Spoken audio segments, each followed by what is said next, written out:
করছে, ওই মানুষগুলো চাকরি বাকরি পাওয়ার পরে যে মরে কবরে যাবে, কবরে যাওয়ার প্রস্তুতি নেওয়ার জন্য কিন্তু দাদা হুজুর বিখ্যাত।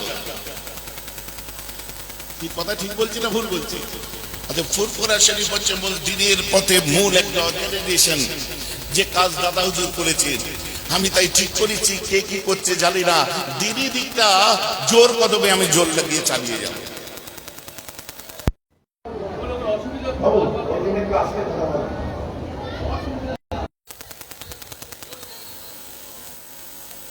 কোন দিকে দিচ্ছে? মেয়েরা শুনতে পাচ্ছে না?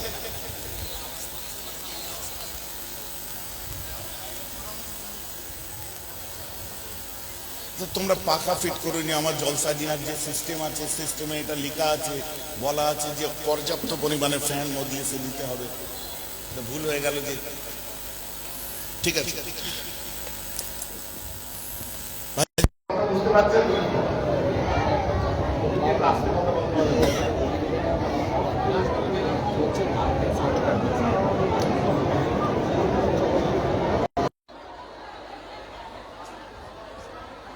ওয়াজটা করছে কি? আমি না সবাই? এই শুনলে চমকে উঠবেন, বড় গুরুত্বপূর্ণ ব্যাপার। এখন কলমা শাহাদাত কোন আক্কেলে পড়ছেন তার জবাব দেন। আর এখানে যদি জলসা বন্ধ করে দিই তো কালকে আপনার গন্ডগোল হয়ে যাবে। ভাইজান কলমা শাহাদাত কেন পড়ছে তার প্রশ্ন করে পড়া যাবে না বলে গেছে, মুশকিল হয়ে যাবে। তখন হবে কি হবে না? শুনুন, আমি জোর গলায় আজও বলছি, আমি কালমা শাহাদাত পড়ি, আমরা পড়ি, আমাদের অধিকার আছে পড়ি। যদি বলেন কেন, আল্লাহর কোরআন বলছে বিসমিল্লাহির রহমানির রহিম, ইয়া আইয়ুহাল্লাযীনা আমানু তাকুল্লাহা ওয়া কুনু মা'আস সাদিকিন। সুবহানাল্লাহ বলেন। আমার আল্লাহ বলছেন, এই ঈমানওয়ালারা, তোমরা সাদিকিন, সালেহিন, নেককার, আল্লাহওয়ালা, বুজুর্গ, আবেদিন, শাকিরিন, সাবিরিন, যারা সাদিকিন আছে তোমরা তাদের সাথী হয়ে যাও। জোরে বলেন সুবহানাল্লাহ। বুঝা গেছে? তাহলে আমরা কলমা শাহাদাত পড়ছি, আমরা কোনো না কোনো আল্লাহওয়ালা উস্তাদ বা শেখ, যাকে ফার্সি ভাষায় পীর বলে, ওলি বলেন, আপনি টিচার বলেন, কোন উস্তাদ বলেন, কারো কাছ থেকে শুনেছি। আমরা শুনেছি কাদের কাছ থেকে? হুজুর কেবলাদের কাছ থেকে, বা যার যে মুর্শিদ আছে তার কাছ থেকে। তিনি শুনেছেন কোথা থেকে? 5 হুজুরের কাছ থেকে। 5 হুজুর সঙ্গী হয়েছিলেন মুজাদ্দেদে জামান, তার কাছে শুনেছে। মুজাদ্দেদে জামান সঙ্গী হয়েছিলেন ফাতে আলী ওয়াইসি, তার সঙ্গে শুনেছেন। ফাতে আলী ওয়াইসি সঙ্গী হয়েছিলেন হযরত নূর মোহাম্মদ বীরেশ্বরী, তার কাছে শুনেছেন। তাই সাক্ষী দিচ্ছে আশহাদু আল্লাহ বলে। নূর মোহাম্মদ নিজামপুরী শুনেছিলেন হযরত সৈয়দ আহমদ বেল্লভী শহীদে বালাকোটের কাছ থেকে, তাই আজকে সাক্ষ্য দিচ্ছে। তাবকা বাবু সালসানিনারা শুনেছিলেন। এভাবে চলে যান হযরত মাসুম রব্বানির কাছে, মাসুম রব্বানি শুনেছে মুজাদ্দিদ আল কাসানির কাছে। আল্লাহ ছাড়া মাবুদ নেই, মুহাম্মদ সাল্লাল্লাহু আলাইহি ওয়াসাল্লাম তার রাসূল। সাক্ষ্য দেওয়ার জন্য শুনেছিলেন হযরত ইব্রাহিম আদহাম শুনেছিলেন, খাজা বাকি বিল্লাহর কাছে শুনেছে। খাজা বাকি বিল্লাহ তাবকা বা মুসালসাল যেভাবে হযরত আপনার কি বলে ইব্রাহিম আদহাম খাজা বাকি বিল্লাহ হয়ে আপনার তাবকা মুসালসাল হযরত আব্দুর রহমানের কাছে শুনেছিলেন। আব্দুর রহমান আল্লাহ ছাড়া মাবুদ নেই শুনেছিলেন হযরত আব্দুর রাজ্জাকের কাছে। তিনি শুনেছেন হযরত গাউসুল আজমের কাছে। তিনি শুনেছেন হযরত আবু সালেহ মুসা জঙ্গির কাছে।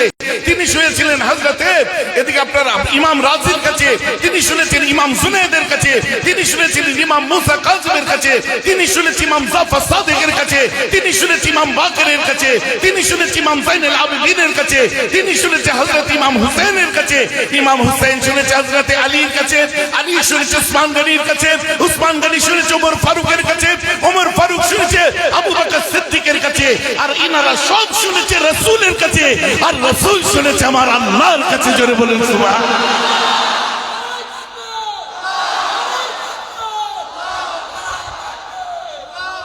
এটাকে বাংলায় বলা হয় শিকল, উর্দুতে বলা হয় জঞ্জির, ইংলিশে বলা হয় চেন, আর আরবিতে বলা হয় সিলসিলাতুন, মানে জিনজির, সিলসিলা। তাই বলি সিলসিলায়ে ফুরফুরা শরীফ। এই চেন ওয়াইজ আমরা সত্যবাদীদের বুকে শুনে শুনে এসেছি, ওলি আউলিয়াদের ওপর ওপর করে শুনতে শুনতে আমরা এসেছি। তাই আজকে আমরা সাক্ষ্য দিচ্ছি কি আল্লাহ ছাড়া মাবুদ নেই, আমাদের অধিকারটা সেখান থেকে পেয়েছি। আমার প্রশ্ন তাদের কাছে, যারা এই ওলি আউলিয়া পীর মাশায়েখ মানে না, তারা আজকে যে সাক্ষী দিচ্ছে তারা আমাদের কাছে শুনতে পারে, কিন্তু নিজেদের শায়েখ কার কাছে শুনেছে? যদি নিজেদের শায়েখ না থাকে, কোন অধিকারে কলমা শাহাদাত করছে আগে তার জবাব দাও। ভাইজান, আমার ওয়াজ আপনারা বুঝতে পেরেছেন? ভাইজান, আপনি কেন পড়ছেন আমি দেখালাম তো। বুখারী শরীফ খুলুন, কিতাবুল ঈমান, প্রথম অধ্যায় বুখারী শরীফের কিতাবুল ঈমান। মাশাআল্লাহ, অনেক আলেম ওলামা বসে আছেন। হযরত উবাদা বিন সামিত কথা হাদিসটা বর্ণনা করছেন। হাদিসটা কোনো যৌফের ফতোয়া দিতে পারবেন না, যায়ীফ নয়, দুর্বল নয়, মওজুদ তো প্রশ্ন আসছে না। عن عبادة بن صامت كان شهيد بدر وهو عهد النقباء ليلة العقبة أن رسول الله صلى الله تعالى عليه وسلم قال وحوله عصابة من أصحابه بايعوني على أن لا تشركوا بالله شيئا ولا تسرقوا ولا تزنوا ولا تقتلوا أولادكم ولا تأتوا ببهتان تفترونه بين أيديكم وأرجلكم ولا تعصوا في معروف أو كما قال عليه الصلاة والسلام رواه البخاري। বুখারী শরীফের হাদিস। কে বলছেন? আমার নবী বলছেন। বর্ণনা করছেন কে? হযরত উবাদা বিন সামিত। উবাদা বিন সামিত কে ছিলেন? বদরের যুদ্ধে শহীদ ছিলেন। আর উনি একজন আকাবার রাত্রের আল্লাহর রাসূলের পছন্দ করা একজন নকিব ছিলেন। উনি বলছে, আমার নবী যখন হাদিসটা রিওয়ায়াত করেন ওয়া হাওলুহু ইসাবাতুম মিন আসহাবিহি, আল্লাহর নবীর আশপাশে এক দল সাহাবা ছিলেন, সাহাবাদের একটা জামাত ছিল। তাহলে আর কোন যঈফের প্রশ্ন আসছে? সবাই শুনেছে হাদিসটা। কি বলছে? বায়ুনি, তোমরা আমার হাতে বায়াত হও। নবী কি বললেন? তোমরা আমার হাতে বায়াত হও। বায়াতের অর্থ হচ্ছে অঙ্গীকারবদ্ধ হও, তোমরা আমার কাছে অঙ্গীকার করো। পীরের কাছে বিক্রি হয়ে যাও, এই হয়ে যাও, ওই হয়ে যাও। কে কেমন জানেন শুনেন, আমি জানি না, কিন্তু নবীজি কি বলছেন? বায়ুনি, বায়াতের অর্থ মোল্লা আলী কারি রাহমাহুল্লাহ, হযরত জারুল্লাহ জামাখশারি রাহমাহুল্লাহ। বায়াতের অর্থ যত বুখারী শারাহে লিখেছেন, যত ইমামরা বায়াত কথার অর্থ সেখানে বলেছে অঙ্গীকারবদ্ধ হওয়া, যে আমি ওয়াদা করছি আপনার কাছে যে আল্লাহর সাথে কারো শরীক করব না, আমি চুরি করব না, আমি জিনা করব না, আমরা সন্তান হত্যা করব না, আমরা ওয়ালা তাতু বিবুহতানিন তাফতারুনাহু বাইনা আইদিকুম ওয়া আরজুলাকুম, আমরা মানুষের সামনে এক কথা পিছনে এক কথা বলবো, মানে চগলখড়ি করব না। ওয়ালা তাসাউ ফি মারুফিন, কেউ কোনো ভালো কাজ করলে পিছনে যে বদনাম করব না বা কাটি করব না। এই 6টা মর্মে আমার রাসূল বায়াত করলেন। আমি জানি ওই কিছু পণ্ডিত মৌলবি বার হয়েছে আজকাল, না, ওরা হয়তো বলতে পারে এটা তো নবী বায়াত করেছিলেন মুসলমান হওয়ার জন্য। না, ওটাকে বলা হয় বায়াতুল ঈমান। বায়াত 3 প্রকারের হয়, বায়াত 3 প্রকার। ওটা হলো বায়াতুল ঈমান, যেটা হযরত বিলাল আমার নবীজির কাছে হয়েছিল। আল্লাহ রাসূলকে হযরত বিলাল দেখলেন, ভোরবেলায় এসেছে। আসার পরে হযরত বিলাল আমার রাসূলকে দেখলেন, দেখে একভাবে দেখলেন নবীজি মাথা হ্যাট করে আছে। হযরত বিলাল দেখছে, চোখ দিয়ে ঝরঝর করে পানি পড়ছে, চোখ দিয়ে পানি পড়ছে বিলালের।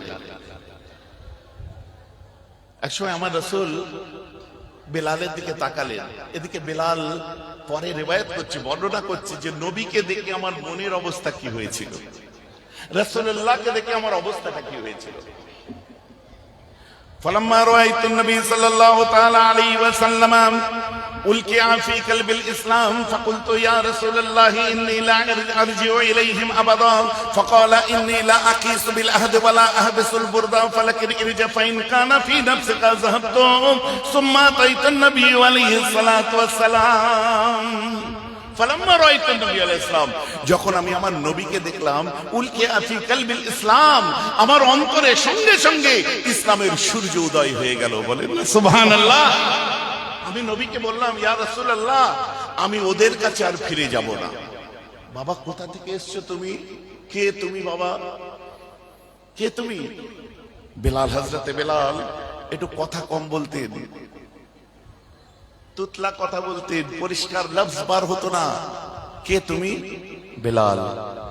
কে বেলাল? কে বেলাল? গোলাম। কার গোলাম? আবু সুফিয়ানের।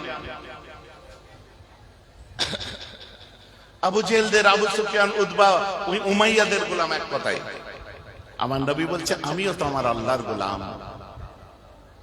কি হয়েছে বাবা? বলছে, হুজুর, আমি ওদের কাছে আর ফিরে যাব না।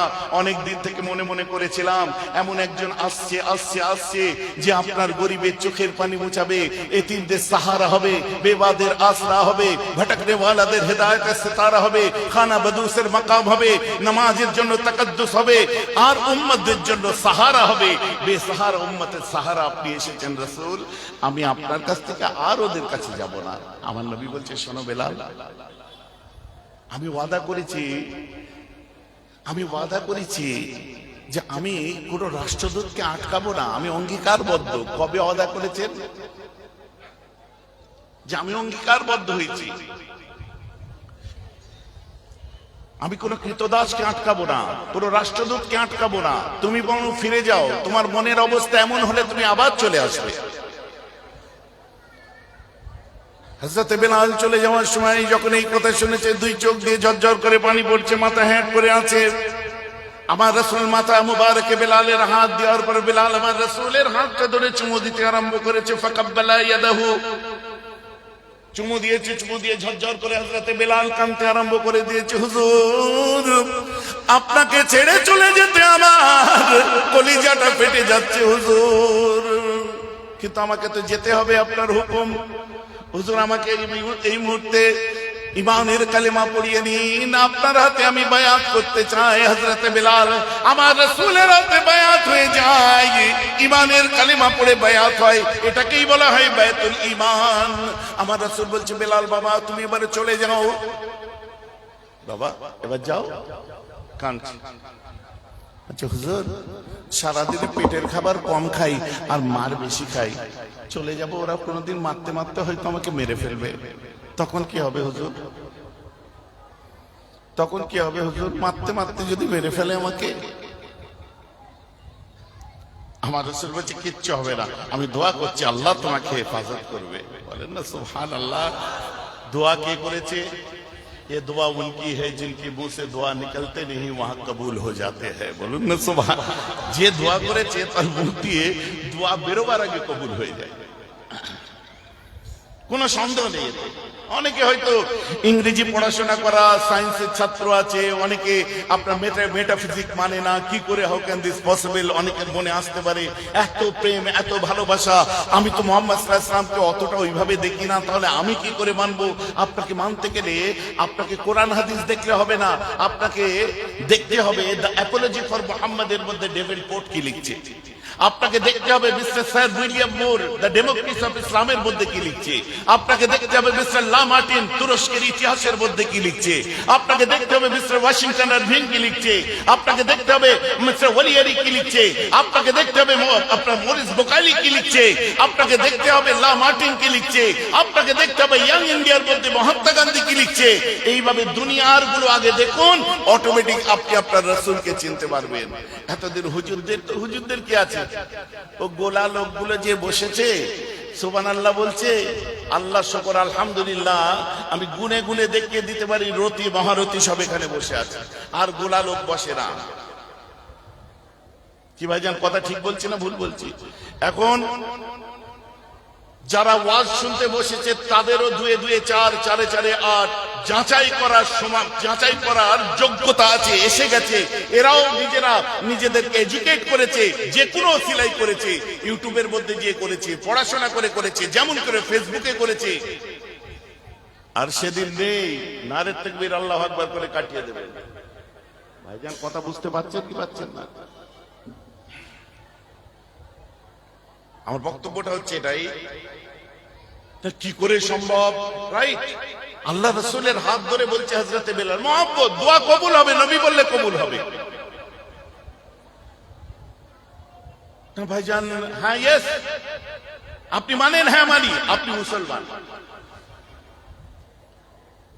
আপনি মানেন? হ্যাঁ মানি। কেন মানেন? আমি মুসলমান, আমি মানি। মিস্টার ডেভেনপোর্ট কেন মেনেছিলেন? উনি তো মুসলমান নয়। মিস্টার ফিলিপ কেইটলি কেন মেনেছিলেন? মুসলমান নয়। চন্দ্রভ্রমণে যে যারা এসে সাক্ষ্য দিয়েছিল হযরত মুহাম্মাদের আঙ্গুলের দাগ দেখে এসেছি, তারা মুসলমান নয়। কি করে সম্ভব হয়েছিল? আজকের পৃথিবীতে আপনি যা দেখতে পাচ্ছেন, যা দেখছেন, যা দেখছেন, আমার আল্লাহ সব কোরআনে বলে দিয়েছে, আমার নবী তার ভবিষ্যৎবাণীতে সব বলে দিয়েছে। কি করে সম্ভব হয়? আপনি ফেরাউনের কথা শুনছেন, চলে যান, আজও ফেরাউন দেখতে পাবেন। কোরআন এমনি ফাও কথা বলে না, ফেরাউন আজও আছে। কোথায়? আপনার মিশরের জাদুঘরে আজও ফেরাউনকে দেখতে পাবেন। আল্লাহর কোরআন বলেছে চন্দ্রগ্রহণ হবে, সূর্যগ্রহণ হবে, আজও আমরা দেখতে পাচ্ছি চন্দ্রগ্রহণ, সূর্যগ্রহণ। আমার আল্লাহ বলেছেন, আমার নবীজি বলেছেন জলজল, ভূমিকম্প হবে, খসফা হবে, মৎস্য হবে, সুনামি হবে, আমরা দেখে নিয়েছি। অস্বীকার করতে পারে? আমার আল্লাহ বলছেন মারাজাল বাহরাইনি ইয়ালতাকিয়ান বাইনাহুমা বারযাখুন লা ইয়াবগিয়ান। কোরআন বলছে দুটো সমুদ্র বয়ে যাবে, একটার পানি আলাদা হবে, আরেকটার পানি আলাদা হবে, মধ্যে কোনো পর্দা থাকবে না, তাও একটার সঙ্গে আরেকটা মিশবে না। দেখুন, ইউটিউবে দেখুন, মিশরের নীল নদ দেখুন, খারা পানি মিঠা পানি দেখুন, অত দেখতে হবে না। এই গঙ্গার মায়াপুরে চলে যান, দেখবেন গঙ্গার পানি দুটো কালার। ত্রিবেণীতে চলে যান, গঙ্গার পানি দুটো কালার। কথাটা বুঝতে পারছেন কি? এগুলো আজ দেখছেন, আমার কোরআন সূরাতুর রহমানে বলে দিয়েছে। মিলিয়ে নিন আপনি। আবার বিজ্ঞান না কোরআন অনেক আগের একটা সাবজেক্ট ছিল। এই খড়ের মাঠে এর আগে এসে আমি অনেক ছোটবেলায় করে গেছিলাম।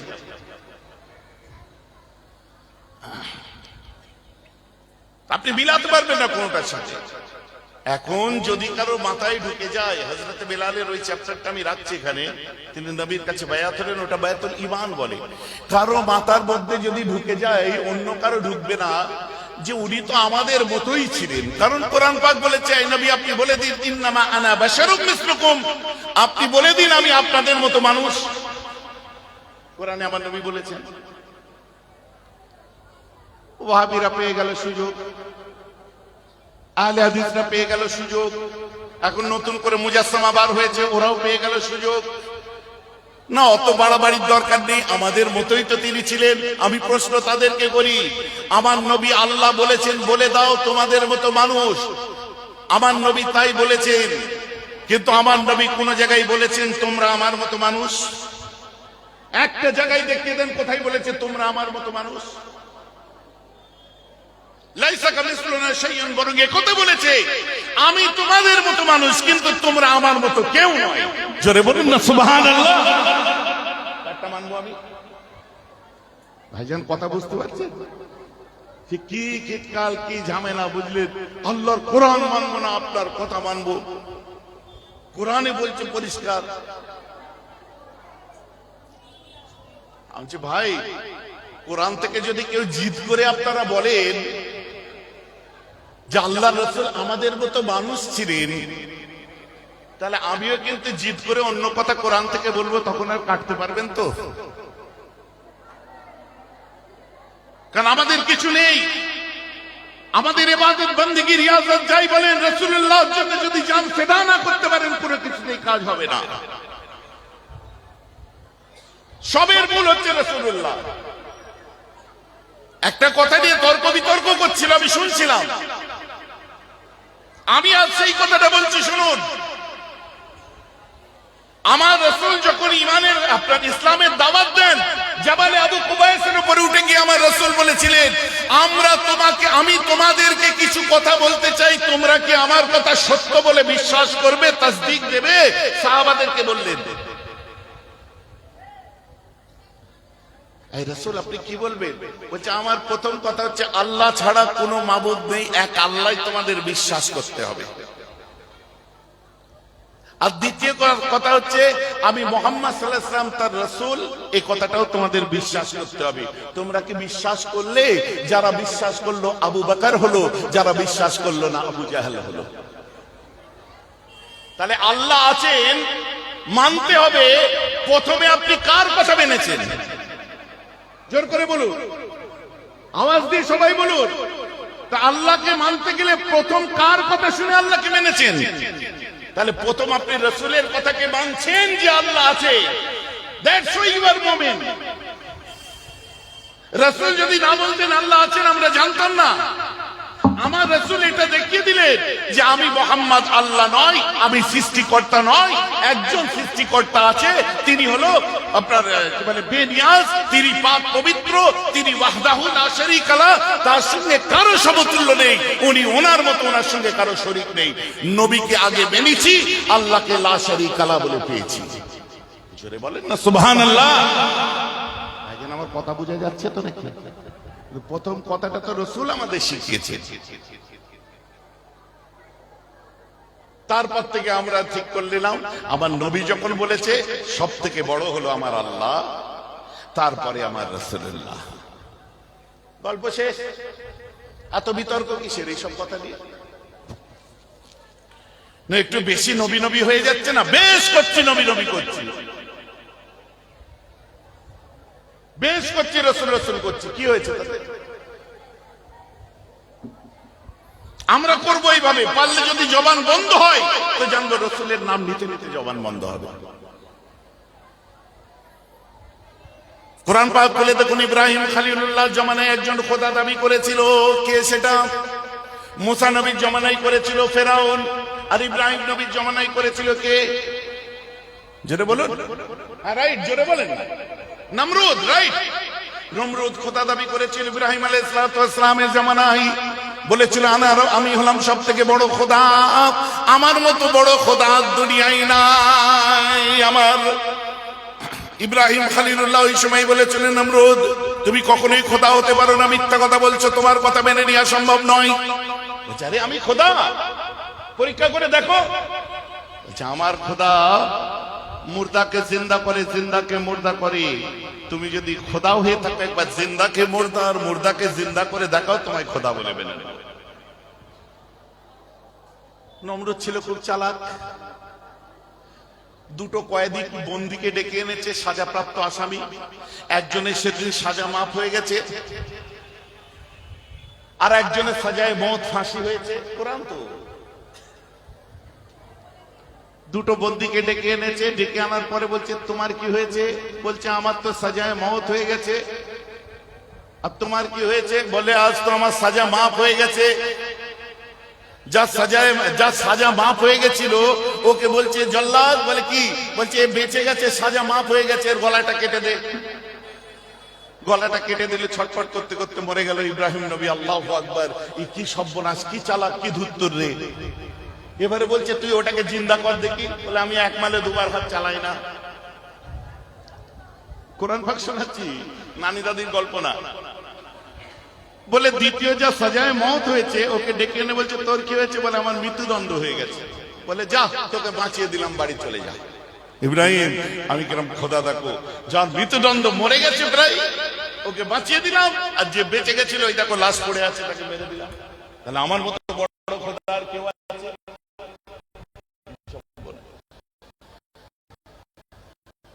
ইব্রাহিম খলিলুল্লাহ বলেছিলেন ওরে চালাক, চালাকি করছো তুমি। একজনকে বাঁচিয়ে একজনকে ছোড়া। আর দ্বিতীয় চ্যালেঞ্জ কোরআন খুলে দেখুন, ইব্রাহিম নবী বলছে আমার দ্বিতীয় চ্যালেঞ্জটা নাও।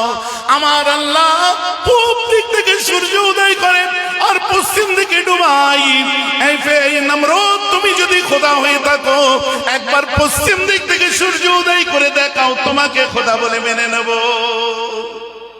নমরুদ পারবে? ওর বাপ পারবে? দাদু 14 পুরুষ। নমরুদ পারেনি। ইব্রাহিম নবী বলছে নমরুদ তুমি তো তুমি।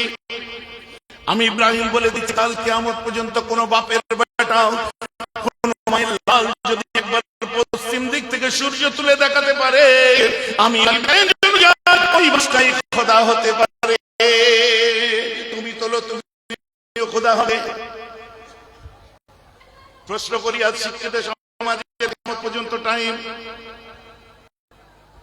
তার মানে চ্যালেঞ্জ এখনো পর্যন্ত, রাইট? এখনো ভ্যালিড আছে তো? চলো কাল আমরা ট্রাই করব, খোদা হওয়ার চান্স আছে। ভাইজান আমার ওয়াজ বোঝা যাচ্ছে তো নাকি? কাল আমরা ট্রাই করব। আর ওই ব্যাককেল গুলোকে বলি, তুমি যদি মানুষ নবীকে তোমার মতো ভাবো, তুমি আগে যে ট্রাই করো, পারো নাকি দেখবো। পারেনি, কেউ পারেনি, কোনো বাপের বেটা নয়, কোন মায়ের লাল পারেনি, কোন আল্লাহওয়ালা, কোন গৌস কুতুব পেরে ওঠেনি, কোন নবী রাসূল পারেনি। কিন্তু দৌড়ে নবুয়ত এসেছিল যখন আমিনা লালের নবুয়ত আসলো, নবী বেমিসলে বেমিসালের দৌড়ে নবুয়ত আসলো, আব্দুল্লাহর কলিজার টুকরা দৌড়ে নবুয়ত আসলো, কোটি কোটি মুমিনের হৃদয়ের স্পন্দনের। আমার রাসূল যখন নবী হয়ে দুনিয়ার বুকে তাশরীফ এনেছেন, দিনের কাজ করতে গেলেন, কাজ করে করে হাঁপিয়ে গেলেন। আমার রাসূল ক্লান্ত পরিশ্রান্ত শরীরটাকে নিয়ে মসজিদের মধ্যে প্রবেশ করলেন। প্রবেশ করার পরে ওয়াক্ত ছিল আসরের। আমার রাসূল আসরের নামাজটাকে আদায় করে মসজিদের চাতানে বার হয়। বার হওয়ার পরে দেখে হযরতে আলী বসে আছেন। আমার রাসূল আলীর কোলে মাথা রেখে আরাম করতে করতে ঘুমিয়ে যায়। রিওয়ায়াত, বুখারী রিওয়ায়াত। ভাইজান আমার ওয়াজ বুঝে যাচ্ছে? আমার রাসূল হযরত আলীর কোলে মাথা রেখে আর দিকে সূর্য ডুবতে ডুবতে সূর্য আলী তো না গয়া, তখন আলীর নামাজ পড়ায়নি, আলীর নামাজ গেছে।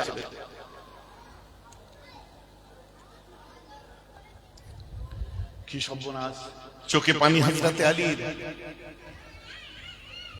চোখ দিয়ে পানি এসছে, এক ফোঁটা পানি যে আমার রাসূলের কপাল মোবারক দিয়ে যখন পড়েছে, আমার রাসূল তাকিয়ে দেখে বলছে, আলী क्या बात है, चेहरे में अलम छाए हुए है, दिल में गम कैसे, आंख में नम कैसे, চোখটি কিসের, অন্তরে দুঃখ কেন, কি হয়েছে বাবু আলী তোমার বলো। হুজুর আমার আসরের নামাজ কাজা হয়ে গেছে। আমাকে জাগিয়ে দিতে পারতে, তুমি আমায় জাগিয়ে দিলে না কেন? তোমার আসর গেছে, তুমি আমায় জাগিয়ে দিতে। হযরত আলী বলছে, হুজুর আমার জিন্দেগির तमाम ইবাদতকে আমি আপনার এক ওয়াক্ত নামাজের উপর কুরবান করে, আপনার আরামের উপরে আমার জিন্দেগির तमाम জীবনের ইবাদতকে আমি কুরবান করে দিতে পারি। কি বলছেন এক ওয়াক্ত আসর? সুবহানাল্লাহ বলেন, জোরে বলেন সুবহানাল্লাহ। যার জন্য ইবাদত পেয়েছি তার জন্য এক ওয়াক্ত তার আরামের জন্য যাবে। আমার রাসূল বলছে, আলী তুই আমাকে এত ভালোবাসিস, বলছে মাল কুরবান হুজুর, আপনার সব কুরবান হুজুর। নবী বলেন, একবার বল নামাজ ওয়াক্তে পড়তে চাস না কাজা পড়তে চাস? সুবহানাল্লাহ, জোর সে বলো। চ্যালেঞ্জ কোন দিকে যাচ্ছে গো? নবী কি বলে ফেললেন? ইব্রাহিম নবীর চ্যালেঞ্জ, পশ্চিম থেকে কিয়ামত পর্যন্ত তার চ্যালেঞ্জ, যদি সূর্য তুলতে পারে সেই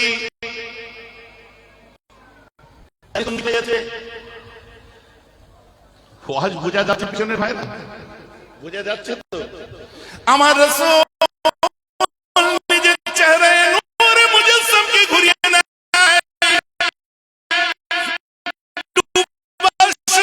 রাসূল যখন ঘুরে যায়,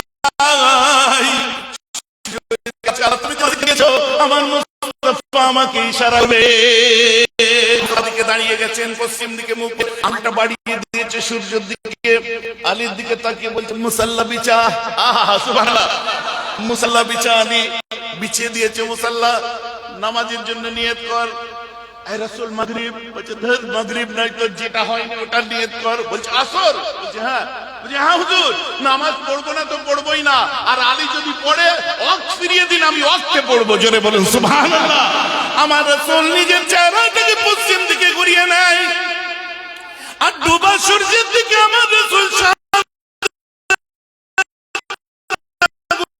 ইশারা করে ইশারা করে ইশারা করে ইশারা করে ইশারা করে আমার নামাজের জন্য পশ্চিম দিকে হয়ে যায়।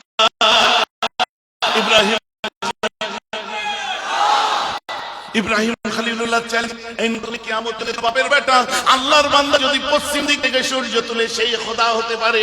কোন বাপের বেটা নয়, আব্দুল্লাহর বেটা, মুসলমানদের কলিজার টুকরা আমিনার নবী বেমিসলে বেমিসাল আমার রাসূল পশ্চিম দিক থেকে সূর্য তুলেছে। ইব্রাহিম নবীর চ্যালেঞ্জ অনুযায়ী আমার রাসূল হলো।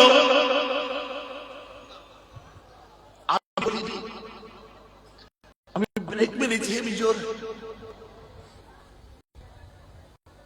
কিন্তু দাঁড়িয়েছে কোথায় আপনারা বলুন? ওই ব্যাককেল গুলোকে জিজ্ঞেস করতে পারে, তুমি যদি দুশমনানের রাসূল হয়ে সিজদা করতে পারো, গোলামানে মুস্তাফারা কিন্তু মরে যায় নাই। তুমি দুশ্মনী করলে গোলামরা রাসূলের মরে যায়নি, মুস্তাফার গোলামরা জিন্দা আছে। তুমি তোমার মতো তুলনা করলে কোথায় অন্য কিছু তুলনা হয়ে যাবে তুমি বুঝে উঠতে পারবে না। আর চ্যালেঞ্জটা কোরআনের, তাই আমার আল্লাহ বলছেন হাবিব তুমি তো আমার সাথে চ্যালেঞ্জ করে নিয়েছো। আমি পূব থেকে তুলি, তুমি পশ্চিম থেকে।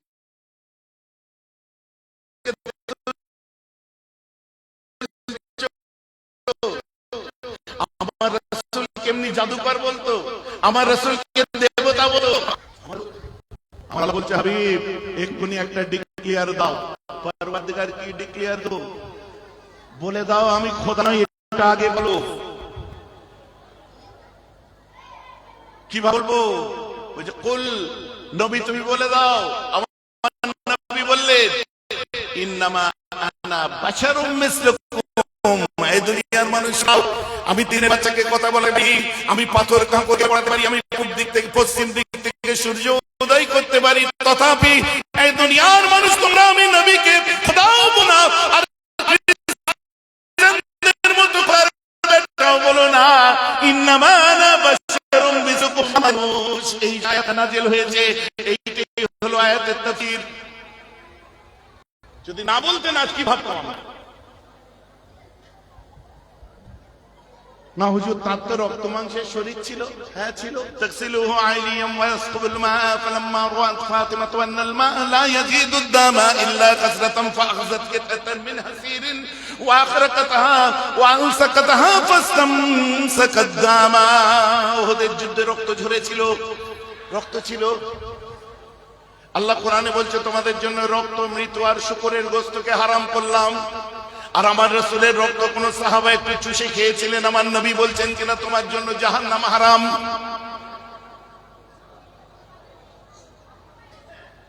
আমার জন্য আইন আলাদা, ওনার জন্য আলাদা কেন? অনেক কিছু আছে বলছি আমি। বিরক্ত লাগছে না তো? একটু গরম লাগছে আমি বুঝতে পারছি আপনাদের। আমি জানি না এটা আমার এই খান ভাই যে আব্দুল যে আছে ও মিস্টেক করেছে কিনা। প্রত্যেক জলসায় বলে দেওয়া আছে যে আমার এখানে ফ্যান থাক আর না থাক পর্যাপ্ত পরিমাণে জলসার মধ্যে সে ফ্যান দিয়ে দেবে। আর সেদিন নেই, এখন মাশাআল্লাহ ঘরে ঘরে ফ্যান, এসি। কথা বুঝতে পারছেন? এগুলো আর এসি ফ্যান আর ফ্যাশন নেই, এগুলো নিত্য প্রয়োজনীয় জিনিস হয়ে গেছে, এগুলো বুঝতে হবে। বুঝতে পারছেন? এককালে গাড়ি চড়া ফ্যাশন ছিল, এখন গাড়ি প্রত্যেক ঘরে ঘরে সাইকেল নেই, মোটর সাইকেল ভর্তি। যাদের জরুরত আছে গাড়ি ভর্তি, খালি আমাদের গাল খেতে হয় আলাদা ব্যাপার। হুজুর কেন এত দামি গাড়ি চড়বে? লে তুমি চড়ছো তার বেলায় অসুবিধা নেই। স্বাধীনতা দিবসের দিনে সাকলায়নের গাড়িটা নিয়ে একটু বেরিয়েছি, ছাদ খুলে যায়। বুঝতে পেরেছ? বাবা হুজুরের এত দামি গাড়ি। বুঝতে পারছেন? আরে আল্লাহ দিক, যাকাত দাও, গরিবদের দান করো, সবকিছু করো। করার পরে তোমার সব কোটা কমপ্লিটের পরে একটু জানে দাও, ওতে সওয়াব আছে। আমি যদি ভাঙা অ্যাম্বাসেডারে করে আসতাম 8:15 বার হয়ে 10:15 এখানে পৌঁছাতে পারতাম? কথাটা বুঝে যাচ্ছে তো নাকি? তাহলে আমি সেই বিকেল 4টেই বার হতে হতো, ডুডু ডুডু করে আসতাম। কি চাচ্ছ? ভাঙা অ্যাম্বাসেডার চড়বো? বেলে লোক, ভুক্কা নাঙ্গা লোক। তুমি একটা গাড়ি কিনেছো, কেনার পর তার চাকায় ক্যাপ লাগিয়ে রিল করে দেখাচ্ছ লোককে, দেখো এই রিলের ক্যাপটা এখন লাগালাম হুজুর। আমাদের তো দেখাতে হয় না, তা এত বদনাম করো কিসের জন্য? আমি যদি চাকাটা দেখিয়ে দিই তো তোমার নতুন গাড়ি হয়ে যাবে। আর এটা দেখতে পাচ্ছ না কোথায় বসে আছেন? এখানে কোথায় বসে আছেন? এটা বেহেশতের বাগান। কোন জায়গায় কায়েম হয়েছে? খড়ের মাঠে। খড়ের মাঠ বেহেশতের বাগান হয়েছে। এখান থেকে সন্ধ্যালিয়া রেলগেট কত দূর? 1.5 কিলোমিটার। ওটা রেলগেটটা পার হয়ে বাঁদিকে একটা রাস্তা ঢুকছে, চেনেন? গেছেন ওই গ্রামে কেউ কোনোদিন? হ্যাঁ, কি গ্রাম গো? হ্যাঁ, ওই গ্রামটায় ঢুকে যেয়ে দেখবেন একটা আবাসিক মেয়েদের স্কুল আছে, আলিফ গার্লস মিশন, নাম শুনেছেন? মাথা লাড়ছেন কেন?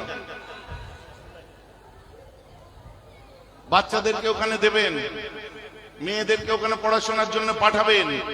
খুব উন্নত মানের পড়াশোনার আবাসিক প্রতিষ্ঠান তৈরি করা হয়েছে, আল্লাহ করিয়েছেন। সকলে বলুন আমিন। এই যে আমিনপুর খাজা মঈনুদ্দিন চিশতি রহমাতুল্লাহ আলাইহি যে মাদ্রাসা যেটা আছে, এর দারসে বুখারীর দিনে আমি এসেছিলাম। এগুলো আমাদের প্রতিষ্ঠান নয়, আমিনপুর মাস আমাদের প্রতিষ্ঠান। আরে আমার নিজের নাই, হয় আমাদের না। তেতুলিয়া আবু জাফরিয়া জামিয়া ইসলামিয়া দেখেননি? জঙ্গল মহলে পিএনএস মিশন আপনারা ভিডিওই দেখেননি? পীর নুরুদ্দিন সিদ্দিকী মিশন জঙ্গলের ভিতরে। কল্যাণবাড়িতে মসজিদের জন্য যে জিনিস তৈরি করা হয়েছে খুব তাড়াতাড়ি চালু হবে আল্লাহর রহমতে, এখন মক্তব চালু হয়ে গেছে। এগুলো আপনারা দেখছেন না? নূর মুনির সিদ্দিকিয়া দারুল কোরআন, কতগুলো দেশে করা হয়েছে, আপনারা খেয়াল রাখেন না? তো ওই পয়সাগুলো যদি নজরানা হিসাবে আমাকে দিত তো আমি তো কোটিপতি হয়ে বসে থাকতাম। ভাইজান কথা বুঝতে পারছেন? এক দাঁড়ি পাল্লায় এক বাট্টারাই বিচার করার কি দরকার আমি তো বুঝে উঠতে পারি না।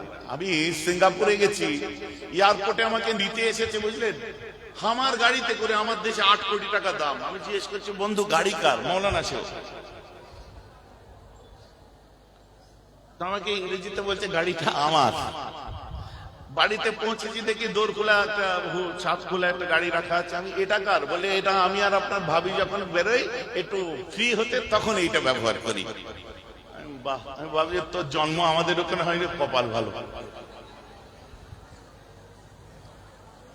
মক্কা শরীফের কাবার ইমাম বার হয়ে এলো, এসে গাড়িতে উঠবে, ক্যাডিলাক গাড়িতে উঠছে। মদিনার ইমাম জিএমসি গাড়িতে উঠছে, কোন ফতোয়া নেই। আর আমরা এক প্রান্ত থেকে এক প্রান্ত পাগলের মতো রাত বিরতে ঘুরে বেড়াচ্ছি। একটু ভালো গাড়িতে চললে এত কষ্ট হয় কেন? তোর কষ্ট হচ্ছে, আমি দোয়া করে যাচ্ছি, আল্লাহ আমার থেকে ভালো গাড়ি তোকে দিক, আল্লাহ সানাউল্লাহ থেকে ভালো গাড়ি তোকে দিক, আল্লাহ জুনায়েদের থেকে ভালো গাড়ি তোকে দিক। ভাইজানের দোয়া পছন্দ হচ্ছে তো নাকি? পছন্দ হচ্ছে না? আল্লাহ আমার ভাইদের থেকে ভালো গাড়ি তোদেরকে দিক। খুশি তো এবারে? মানুষের আসল ব্যাপার সেখানে নয়। বান্ডাল কোম্পানি এখন বান্ডাল প্রডিউস করা বন্ধ করে দিয়েছে। বান্ডাল কোথায় লাগাই বলেন তো? আরে বলবে তো বান্ডাল কোথায় লাগাই? পুড়ে গেলে লাগাই না, জ্বালা করলে লাগাই না। বান্ডাল কোম্পানি আবার নতুন বান্ডাল তৈরি করছে, একটু কিনে নিও। ভুক্কালাঙ্গা লোক, নিজের দুঃখ করার টাইম নেই, অপরের সুখ দেখে দুঃখে বুক ফেটে যায়। ওয়াজ করে জলসা করে ভালোই ব্যবসা চলছে, খোদার কসম অরিজিনাল ব্যবসা যদি কোনোদিন জেনে যাস না, তখন আর জ্বলতে হবে না, শরীর জ্বালাতে হবে না, নিজের ঘরে আগুন লাগিয়ে জ্বলে মরে যাবে। এ তো সপ্তাহে 3 দিন জলসা করি, এই আজ করব 2 দিন করব না, সপ্তাহে 3 দিন বার হই। আর বাপ দাদা করেছে বলে আজও করছি, আপনাদের সামনে বললাম।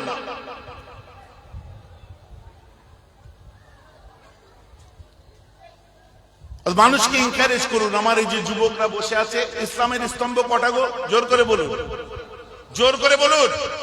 5টার মধ্যে ম্যাক্সিমাম মানুষ যেটা পালন করে ওটা 3টে করে থাকে, কালমা, নামাজ আর রোজা। আর 2টো বাকি রইল, হজ আর যাকাত। এই 2টো করতে গেলে ধনী লোক হতে হবে, পাগল। এখন যদি তার আগে তুমি মরো, মরার সময় আফসোস রয়ে যাবে, আল্লাহ আমি ইসলামের 5টা স্তম্ভে 3টে পেয়েছি, 2টো পারিনি, গরিব তাই। আল্লাহ বলবে উদউনি আস্তাজিব লাকুম, আমি তো বলেছিলাম আমার কাছে চা, আমি জবাব দিতে তৈরি আছি, কেন তুই চাসনি আগে বল।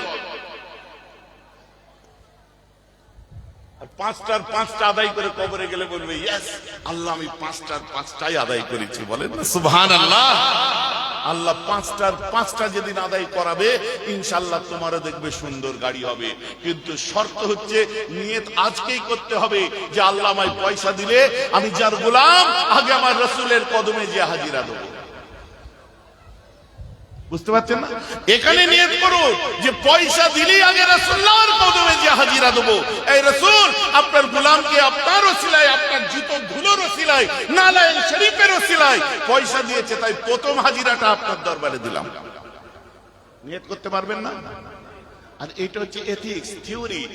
হজ করতে গেলে পয়সা জমাতে হয়, পয়সা জমাবার রাস্তাটা খুলে গেল, হজ করে আসার পরে কি বন্ধ হয়ে যাবে? না, বন্ধ হবে না, ওটা খোলাই থাকবে। যাকাত দিতে গেলে পয়সা কমাতে হবে, যাকাত দেওয়া হয়ে গেলে কি কামাবার দরজা বন্ধ হয়ে যাবে? না, খোলাই থাকবে। তুমি এগুলো করলে আল্লাহ তোমায় ধনী লোক করবে। তখন তৃতীয় বিশ্বের কটা দেশের মতো গরিব থাকবে না, পৃথিবীর 58টা মুসলিম কান্ট্রি সব কটাই ধনী কান্ট্রি, ওদের মতো তোমরাও ধনী হয়ে যাবে। কথাটা বুঝতে পারছেন কি পাচ্ছেন না? আল্লাহর রাসূল কি এত ধনী ছিলেন? কিন্তু কি ওয়াজ শুনেছেন এতদিন? কি ওয়াজ শুনেছেন এতদিন? আল্লাহর রাসূল গরিবের ছেলে ছিলেন, প্রমাণ করে দিন তো। একজন প্রমাণ দিন আল্লাহর রাসূল গরিবের ছেলে ছিলেন। আল্লাহর রাসূল গুরবাতে জিন্দেগি বেঁচেছিলেন আমাদের জন্য।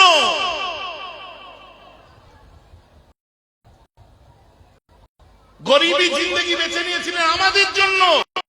না, ছাগল চড়াতেন, জানিস কেন চড়াতেন? বেকুব। আমি প্রশ্ন করবো সেই মৌলানাদেরকে, 40 বছর বয়সে নবুয়ত পেয়েছেন, এই 40 বছর পর্যন্ত আমার রাসূল কোন নবীর উম্মত ছিল আগে তার জবাব দেন, তাহলে আপনার পরিষ্কার হয়ে যাবে কেন ছাগল চড়াতেন। হ্যালো, আমার বক্তব্য বুঝতে পারলেন? আপনাদের প্রশ্ন মাথায় আসে না যে আমার নবী নবুয়তের আগে কোন নবীর উম্মত ছিলেন? 40 বছরে তো নবুয়ত পেয়েছেন, তাহলে আপনার ক্লিয়ার হয়ে যাবে। আমার রাসূল ছিলেন আল হালিম বলা হয় ওকে, আমার খাদিজা ছিলেন আল হালিম। এরা কারা? এরা আল্লাহকে এক বলে মানতেন, কিন্তু আল্লাহর সঙ্গে কারো সমতুল্য শরীক করতেন না, অগ্নি পুজো করতেন না, বুত পারস্তি করতেন না। যারা করত তাদের পছন্দ করতো না বলেই আমার রাসূল গারে হিরায় উঠে যে বসে থাকতেন, আমার রাসূল ময়দানে চলে যেতেন যাতে এদের থেকে দূরে থাকতে হয়। সঙ্গে আম্মা খাদিজার ছাগলগুলো দেখতে পেতেন, আমার রাসূল দেখতেন। এসে কখনো এই ছাগলের গোয়াল ঘরে ঘুমিয়ে যেতেন, নিজের সব থাকার পরেও সেখানে ঘুমাতেন। কেন? যে শিরকের মধ্যে যাতে আমায় মুক্ত না হতে হয়, হিসাবে কথা বলতে হবে। আমার রাসূল ছিলেন কুরাইশ বংশের মানুষ। সৌভাগ্য আমার মুজাদ্দিদে জামান সেই বংশের মানুষ। আর ইতিহাস বলছে কুরাইশদের কাঁধের উপরে উঠেছিল অর্থের ঝুলি। কুরাইশ কারা জানেন? হযরত ইব্রাহিম আলাইহিস সালামের বড় ছেলের নাম হচ্ছে হযরত ইসমাঈল আলাইহিস সালাম। ইসমাঈল আলাইহিস সালামের ছেলের নাম ছিল নাবিদ। নাবিদের ছেলের নাম ছিল মাদ ইবনে আদনান। তার নপুরুষে জন্ম নিয়েছিলেন গালিব ইবনে ফিহর। এই গালিব ইবনে ফিহরের একটা দুঃখ ছিল, আমার দুনিয়া ভালো লাগে না, আমি আত্মহত্যা করব। গালিব ইবনে ফিহর গুহার মধ্যে মধ্যে যেতেন, সাপে কামড়াবে আমি মরে যাব, সাপে কামড়াবে আমি মরে যাব, এই খালি বলে ইচ্ছা। তো একদিন একটা গুহার মধ্যে ঢুকে দেখে হিরে মণি মুক্ত রত্ন টাকা পয়সা অঢেল। বলছে suicide cancel, no suicide, commitment cancel.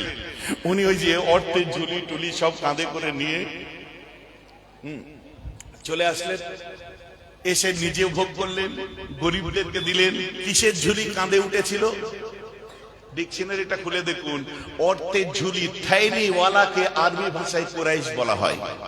সুবহানাল্লাহ বলেন। তো এই বংশ স্টার্ট হয়েছিল অর্থের ঝুলি কাঁধে উঠেছিল, তাই ওকে কুরাইশ বলে। এই কুরাইশরা কোনোদিন গরিব হয় না। আর এই কুরাইশদের না খেয়ে মরে গেলেও আমি কোনোদিন যাকাত নিতে পারবো না, না খেয়ে মরে গেলেও আমি ফিতরা নিতে পারবো না, না খেয়ে মরে গেলেও আমি সাদকা খেতে পারবো না, না খেয়ে মরে গেলেও আমি দান নিতে পারবো না। আরে তুমি আজকে বড় বড় কথা বলছো, তুমি যদি না খেয়ে মরো তোমাকে আমি যাকাত দিলে তোমার চলে যাবে, কিন্তু আমার তো যাকাত চলবে না, না খেয়েই মরতে হবে, কেউ হাদিয়া ছাড়া। ভাইজান আমার কথা বুঝতে পারছেন? তো ভাই আপনি হাদিয়া দেন, আমি মুসাফা করে নিই না, তবে তদবির দিয়ে দিই না, জলসায় এসে পারিশ্রমিক দিলে নিই না ভাইজান। ওটা তো আরে যারা দোয়া করতে পারবে দেন, হাদিয়া দেওয়া হলো সুন্নাত, আমি ওর বিরুদ্ধে নয়। হাদিয়া দেওয়াও যখন সুন্নাত, হাদিয়া নেওয়াও সুন্নাত। আমি নিই কাদের থেকে? যাদের দেওয়ার ক্ষমতা, আর আমি দিই কাদেরকে? যারা রমজানে গেছেন, বিভিন্ন সময় গেছেন, দেখেছেন, আল্লাহ শুকর, যাদের দেওয়ার নেই। তাহলে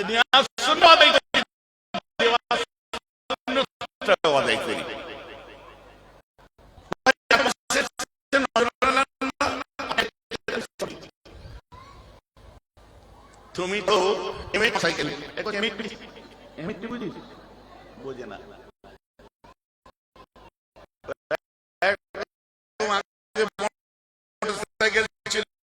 স্টার্ট দিলে ধোঁয়া বেশি বেরোতো, বিশাল আওয়াজ হতো। আমাকে থেকে 500 টাকা বার করে দিয়ে দিলে, আর তোমার গাড়ি পয়সা নেই, সাইকেলের টায়ার পাঞ্চার সারার পয়সা নেই, চেন কেটে গেছে সারার থিওরি অনুযায়ী নজরানা আমি দিতে চাই না। এটা আমার ব্যক্তিগত ভাই, আমার আমি নিই যাদের ক্ষমতা আছে, আর যাদের দেওয়া সুন্নাত আমি মনে করি। Concept clear? তাহলে আপনাকে আমায় হাদিয়া দেওয়ার আগে আপনাকে আমাকে দেওয়ার মতো উপযুক্ত যেন আল্লাহ করে, ওই ওসিলায় আপনি যেন ধনী হয়ে যান। সকলে বলুন আমি। বোঝা গেছে? পরিষ্কার? গুঁজে দিল্লি হুজুরের পাশে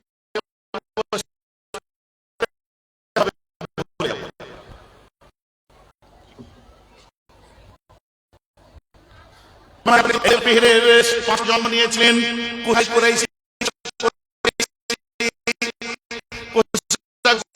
ছেলের নাম হলো আব্দে মান্নাফ, আব্দে মান্নাফের ছেলের নাম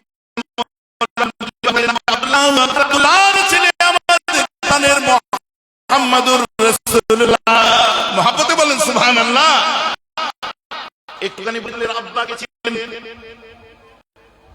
আব্দুল মুত্তালিব, ছিলেন নবী দাদুজি, যে আল্লাহ আমাকে যদি 10টা ছেলে দান করেন, আমি একটা আপনার রাস্তায় কুরবানি করব। 10টা দেন, একটা কুরবানি দেবো। 10টা আল্লাহ ছেলে দিলেন। আর নবীজি নিজের চাচা, নবীজির নিজের 3 চাচা, বাকি শতাত চাচা, 3 চাচা। একটা হলো আমির হামজা, একটা হলো আবু তালিব আলীর আব্বা, হযরত আলী কারামাল্লাহু ওয়াজহু আব্বা, আর একটা হলো আব্দুল্লাহ রাসূলুল্লাহর আব্বা। এই এক মায়ের পেটের 3 ভাই। 10টা ছেলে দিয়েছে। আব্দুল মুত্তালিব বলল একটা তো কুরবানি দেবো, 10টা ছেলের নাম লিখেছে কাগজে, লিখে ফেলেছে, ফেলে গুলিয়ে দিয়েছে, গুলিয়ে দিয়ে একটা নাম তুলেছে, যে নাম উঠবে সেটা কুরবানি দেওয়া হবে। যে নাম উঠেছে দেখা যাচ্ছে লেখা আছে আব্দুল্লাহ। তাহলে আমার রাসূল কি করে আসবেন? সঙ্গে সঙ্গে ভাইকে ডেকেছে, বলছে ভাই, বলে কি আবু তালিব, কেসটা এরকম হলো, কি করা যায়? এই করা যায়। বলছে শুনুন, তওরাত ইনজিলের মুফতিরা আছে, যারা তওরাত ইনজিল জবুর পড়েছে, ওদের জিজ্ঞেস করে দেখা যাচ্ছে, ওরা বললো এক কাজ করুন, আপনি ছেলের নাম লিখুন আর 10টা উট লিখুন। একটা কাগজে 10টা উট লিখুন, একটা কাগজে ওই ছেলের নাম লিখুন, দিয়ে ঘুরিয়ে দেওয়া হচ্ছে, যেটা উঠবে সেটা। দেখা যাচ্ছে আবার আব্দুল্লাহ। বলছে এবার 20টা উট আব্দুল্লাহ লিখুন, 20টা উট আব্দুল্লাহ, ফের আব্দুল্লাহ, 30টা উট আব্দুল্লাহ, ফের আব্দুল্লাহ, 40টা উট ফের আব্দুল্লাহ, ফের আব্দুল্লাহ, যতক্ষণ না আব্দুল্লাহ আসছে আপনি উট বাড়িয়ে যান। এইভাবে 100 খানা উট। আর হযরতে খাজা আব্দুল্লাহর নাম, তখন উটের নাম উঠেছে। আপনি বলেন 100টা উট তখন যে কিনতে পারে, সে কি গরিব ছিল? একটা ছেলের জন্য। এবার শুধু তাই নয়, এখানে আরো ব্যাপার আছে। আব্দুল মুত্তালিব তিনি ছিলেন একটা বড় সম্পত্তির অধিকারী। এই আব্দুল মুত্তালিবের আব্বা হাশিম, ইনার স্ত্রী ছিল বনু নাজ্জার খানদারের মদিনা শরীফে, সেই পক্ষের ছেলে আব্দুল মুত্তালিব। এই পক্ষে কোনো ছেলে ছিল না। মায়ের শর্ত ছিল যে আব্দুল মুত্তালিবকে দিতে পারি, কিন্তু একটা শর্ত, যে কাবা শরীফের কাবা ঘরের মুতুল্লি হবে, তার জন্য আমি দিচ্ছি। কাবা ঘরের মুতুল্লি আব্দুল মুত্তালিব হয়েছিলেন, অগাধ সম্পত্তির মালিক ছিলেন তিনি। শুধু জমজমের কুয়া খোঁড়ার সময় ওই কুয়া থেকে, কুয়া আগে থেকেই ছিল, ওটাকে সংস্কার করার সময় ওই জমজমের কুয়া থেকে একটা সোনার হরিণ পেয়েছিল আর একটা সোনার তলোয়ার পেয়েছিল। তখন বলা হলো, আপনি তো আরো ধনী লোক হয়ে গেলেন। বলছে, এইটুকু সোনা আমার কিছু কাজেই লাগবে না। কত ধনী ছিলেন ভাই, যে বোঝা যাচ্ছে তারা। আমার রাসূলের আব্বা 25 বছর বয়স হলো, নবীজির জন্য নবীজির আব্বার বিয়ে ঠিক করা হলো। কুরাইশ খানদান, কুরাইশ বংশের একটা সম্ভ্রান্ত খানদান, সেই খানদানের মেয়েরা খুব সুন্দর হয়, পর্দানিসীন হয়। খানদানটার নাম হলো জোহরি খানদান। জোহরি আম্মা আমেনাকে বলা হতো আমেনাতুজ জাহরিয়া। রাসূল পাকের নানার নাম কি? আব্দুল ওয়াহাব জোহরি। এই জোহরি খানদানে, আমেনাতুজ জাহরিয়া জোহরি খানদানে আমার নবীজির বিয়ে, নবীজির আব্বার বিয়ে হলো। বিয়ে হওয়ার পরে 4 মাসের পেটে বাচ্চা, মতান্তরে 6 মাসের পেটে আমার নবী। আমার রাসূলের আব্বাকে বলল আব্দুল মুত্তালিব, বাবু ব্যবসার কাজে একটু সিরিয়ায় যাও। এখানে একটা বিনুনি ওয়াজ শোনেন আপনারা। বাবা আমার নবীর আব্বা চলে গেলেন সিরিয়ায়, শাম দেশে ব্যবসা করতে গেলেন। বাবা এমন অবস্থা, বালির মধ্যে, মরুভূমির মধ্যে হেঁটে হেঁটে যেতে যে অসুস্থ হয়ে যায়, পানি পানি করে চিৎকার করে, কেউ পানি দিতে পারে না। আহারে বুক ফাটা অবস্থায় আমার রাসূলের আব্বা মরুভূমিতে ছটফট করতে করতে একা মরে যায়। এইরকম ঘটনা আমি শুনিনি। কথা বুঝতে পারছেন? আমি পড়িনি। যে পড়েছে কি পেয়েছে আমি জানি না, কারণ এটা খুব সফট কর্নার। এটা বললে মানুষের কান্না আসবে, আর কান্নার আওয়াজ হয়। আপনারা ফুরফুরার একনিষ্ঠ ভালোবাসার মানুষ, আপনাদের কাছে সঠিকগুলো না বললে আপনারা কি বুঝবেন? আমার রাসূলের আব্বা যখন ব্যবসায় যায়, তিনি আব্দুল মুত্তালিবের সন্তান, ছেলে খেলা ব্যাপার নয়। ওনার সঙ্গে ওয়ারসারাহি ছিল, ব্যবসার মাল ছিল, সবকিছু ছিল, রান্নার মানুষ ছিল, ট্রিটমেন্টের জন্য মানুষ ছিল, একজন মহিলা ছিল ট্রিটমেন্টের জন্য, আর রান্নার কাজের একজন মহিলা ছিল। আর ওনার গার্ড হিসাবে 5 থেকে 7টা ওয়ারসারাহি আপনার মানে সিকিউরিটির সাথে ওনাকে নিয়ে যাচ্ছিল। যেতে যে ইয়াসরাবের কাছে অসুস্থ হয়ে যায়, ওনাকে নিয়ে যাওয়া হলো হাশেমের এই যে শ্বশুর বাড়ি, আব্দুল মুত্তালিবের নানার বাড়ি, সেখানে নিয়ে যাওয়া হলো। একদিন ছিলেন, জ্বর বাড়তে আরম্ভ করলো, ওই জ্বরে পরের দিন ওই বাড়িতে উনি ইন্তেকাল করেন। এত কিছু শুনে কি মনে হলো খুব গরিবের ছেলে ছিলেন আমার রাসূল? কিন্তু কেন এই ধরনের কথাবার্তা বলা হয় এবং মাটো ভাষায় বলা হয়? গরিবের ছেলেকে কি ভিখারি, অনেক কিছু এসব বলা হয় মাটো ভাষায়। কেন বলা হবে এসব? এই ভাষাগুলো তো একেবারে অ্যাপ্রোপ্রিয়েট নয়, নবীর সঙ্গে যায় না। আমার আল্লাহ বলছে, আমার রাসূলের সঙ্গে সেই ভাষায় কথা বলো না যে ভাষায় তোমরা নিজেদের মধ্যে কথা বলে থাকো। যে ভাষাগুলো নিজেদের জন্য ব্যবহার করো, রাসূলুল্লাহর জন্য সেগুলো খবরদার ব্যবহার করো না। আল্লাহ বলছে। আমার রাসূল দুনিয়ায় তাশরীফ আনলেন, তো সার কথায় আমার রাসূল ধনী লোক ছিলেন, গরিব ছিলেন বলবেন না। আমার রাসূল শুধু তাই নয়, মুসলমান বলতে গেলে আর একটু বেড়ে যায়। তার মহব্বতের কথাগুলো কেন শোনাচ্ছি, কিসের জন্য বলছি? বর্তমান যুগ সন্ধিক করে দেখছেন একটা রেভুলেশন চালাচ্ছে, নবী বিরোধী, রাসূল বিরোধী। কোথায় আই লাভ মুহাম্মদ লিখতে গেলে অসুবিধা। আর মাশাআল্লাহ উম্মতে মুহাম্মাদিরা চোখে আঙুল দিয়ে দেখিয়ে দিচ্ছে অসুবিধা কিছুই নয়, আর সবকিছুতেই ঠিক আছে। এবারে দেখুন সবাই লেগেছে, সবাই লেগেছে, সবাই লেগেছে। আমরা যে লাগি খাঁটি দিল, খাঁটি অন্তর থেকে লাগি। আমাদের না রাজনৈতিক ভবিষ্যৎ আছে, না আগামী কোনো কিছুর চিন্তা আছে, না আমাদের ইলেকশন নিয়ে চিন্তা করি, না আমরা কিছু নিয়ে করি।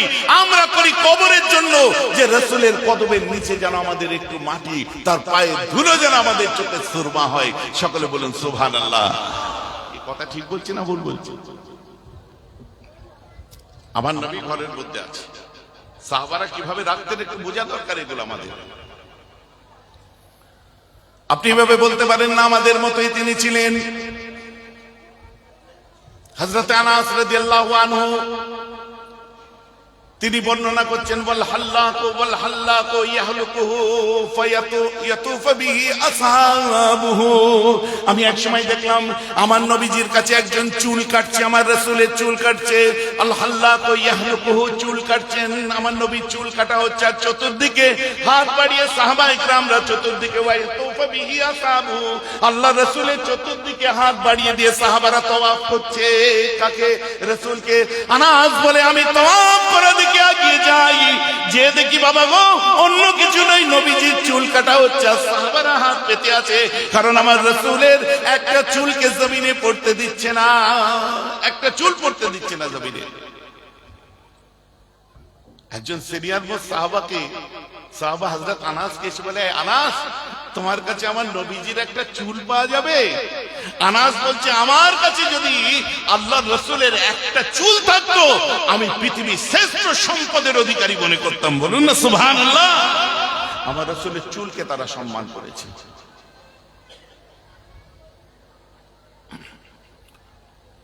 আমার রাসূল ঘুমিয়ে আছে, বুখারী মুসলিম থেকে কোট করছি, উড়িয়ে দেবেন না একদম, যতটুকু বলবো বুখারী মুসলিম থেকে বলবো, বাকি হাদিসের কিতাব সহিহ, আমরা সিয়াসতটাকে মান্যতা দিই। আমার নবী ঘুমাচ্ছে, উম্মু সালেমা আমার রাসূলের পাশে আসলেন, এসে দেখে একটা খুশবু বার হচ্ছে। খুশবু কোথা থেকে দেখে আমার রাসূলের শরীর থেকে খুশবু বার হচ্ছে। সুবহানাল্লাহ বলেন, মহব্বতে বলেন। সাহাবায়ে কেরামরা যখন নবীজির কাছে থাকতো, হঠাৎ করে একবার খুশবু বার হয়ে উঠলে সাহাবারা এদিক ওদিক তাকাতাকি করে ইশারা করে হাসতো। কেন বলেন তো? খুশবুটা কিসের? তখন ভাবতো আমার নবী গরম হয়েছে, আমার নবীজির ঘাম হচ্ছে, তাই খুশবুটা বার হচ্ছে। বলেন না সুবহানাল্লাহ। উম্মু সালেমা কি করেছে? একটা বোতল নিয়ে এসে রাসূলের পিঠ থেকে চিনচিন করে ঘাম বার হচ্ছে, উম্মু সালেমা এসে শিশির মুখটা করে আমার নবীজির ঘামগুলো সংরক্ষণ করছে।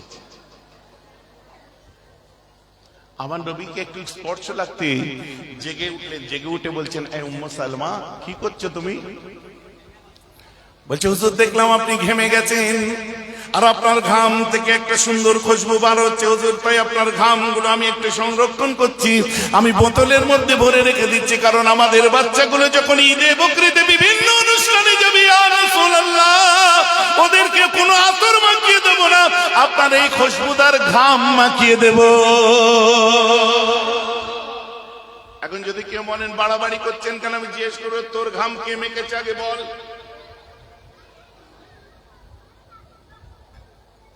হাসছেন কেন? কাজ থেকে যখন বাড়ি আসেন দুধ থেকে বউ বাটি সাবান ছুঁড়ে দেয়, বাটি সাবান বোঝেন, এখন আর পাওয়া যায় না, যাই কি মাঝে মধ্যে বাটি সাবান ছুঁড়ে দিয়ে বলে, শোনো আমি ভাত বাড়ছি, আমি ভাত খুলছি, তুমি নেয়ে ধুয়ে তাই আসো, গোল করলাম, মানে গোসল করে আসো। মানে কি গন্ধ! কোন আক্কেলে বলে? পাকামো করে যে জলসাই বলছে, এইসব নবী নবী নবী নবী করছে, আল্লাহ আল্লাহ তো করে না, এরা ভালো ব্যবসা ধরেছে। হ্যাঁ, এই ব্যবসাই ঠিক আছে।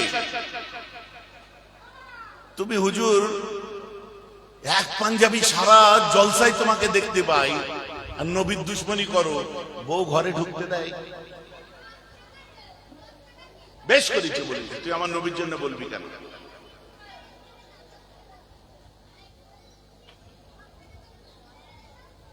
খারাপ লাগছে নাকি শুনতে?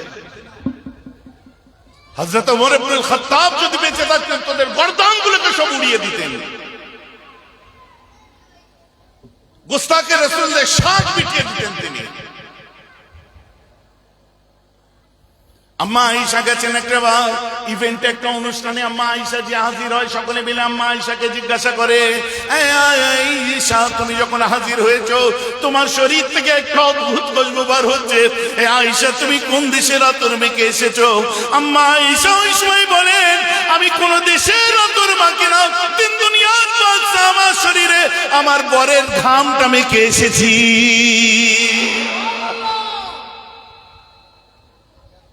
গেছে তোমার বউ কোনো বিয়ে বাড়িতে তোমার ঘাম মেখে? হাসলে হবে না, কথা বুঝতে পারছেন তো নাকি? রাসূলুল্লাহ বসে আছেন, আনসারী সাহাবার উট পাগল হয়ে গেছে। বুখারী মুসলিম খুলুন, মুত্তাফাকুন আলাইহি হাদিস।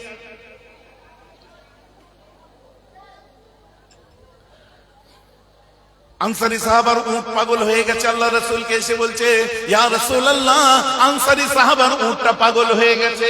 আমার নবী এ কথা বলেনি, ধুস, উট পাগল হয়েছে তো আমি কি করব? আমার নবীজি সঙ্গে সঙ্গে বলছে, কই চলো। ইয়া আল্লাহ, মৌলী সাহেবকে ডাকুন তো, কুরবানির গরু পাগল হয়ে গেলে বলবো চলো। কেমন চলো বলে দেখবো? মাথা হ্যাক করে লম্বা সিং এমন জায়গায় গুত্তা মারবে না, সারা জীবন সোজা হয়ে হাঁটতে পারবে না। বেশ করেছি বলছি। আর আমার জান, আমার রাসূল একটা শুনবেন, কলিজা ঠান্ডা হয়ে যাবে মুসলমান। আমার নবী উঠে পড়েছেন, হযরত ওমর ফারুক বলছে, হুজুর উট পাগল হয়ে গেছে, রশি বাঁধা আছে, বড় বড় পাল্লা শুয়ে বাঁধা আছে, হুজুর তাকে ছিঁড়ে ফেলছে, পুরো কঠিন অবস্থা, চতুর্দিক থেকে ঘিরে দেওয়া হয়েছে। আমার রাসূল বলছে, চলো না, কিছু হবে না। বলেন না সুবহানাল্লাহ। যখন আমার রাসূল বার হয়েছেন, উটের দিকে এগিয়ে যায়, উট মাথা উঁচু করে আমাদের দেখার পরে উটটা আমার রাসূল যেদিকে যাচ্ছে ওইদিকে তাকিয়েছে, ওইদিকে তাকিয়েছে। আমার নবী যখন হারিয়ে গেছে ভিড়ের মধ্যে, উট তখন আবার পালাতে আরম্ভ করে দিয়েছে। এর মধ্যে আমার রাসূল যখন ঘেরা জায়গাটার সামনে এসেছে, রাসূল দাঁড়িয়েছে, উটের দিকে তাকিয়েছে, উট বাচ্চার মতো চার হাত পায়ে নাচতে আরম্ভ করে দিয়েছে। মারিয়ে ওমর ফারুক বলছে, হুজুর আরে গেলে আক্রমণ করে দিবে, আপনাকে লেগে যাবে, হবে না। এই বলে আমার রাসূল বেড়ায় ঘুরে উটের কাছে আস্তে এগিয়ে যায়। যাওয়ার পর উটের বাঁকা গর্দানটা সামনে দুই পায়ের কাছে দাঁড়িয়ে বাঁকা গর্দানটায় মাথা মোবারক রেখে হাত বোলাচ্ছে। উটের দুই চোখ দিয়ে পানি পড়ছে। মাথা মোবারকের মাথা মোবারক দিয়ে জিজ্ঞাসা করছে, বাবা তোকে কি অনেক বেশি কষ্ট দেয়? তোকে কি অনেক বেশি কাজ করায়? তোকে কি ঠিক মতো খেতে দেয় না? উটের চোখ দিয়ে পানি পড়ছে। আমার রাসূল পিছে এসে উটের দিকে তারপরে দেখো উটটা চার হাত পায়ে বসে গিয়ে বাচ্চা ছেলেদের মতো নিজের মাথাটা নিয়ে আমার রাসূলের কদমে সিজদা দিয়ে দেয়।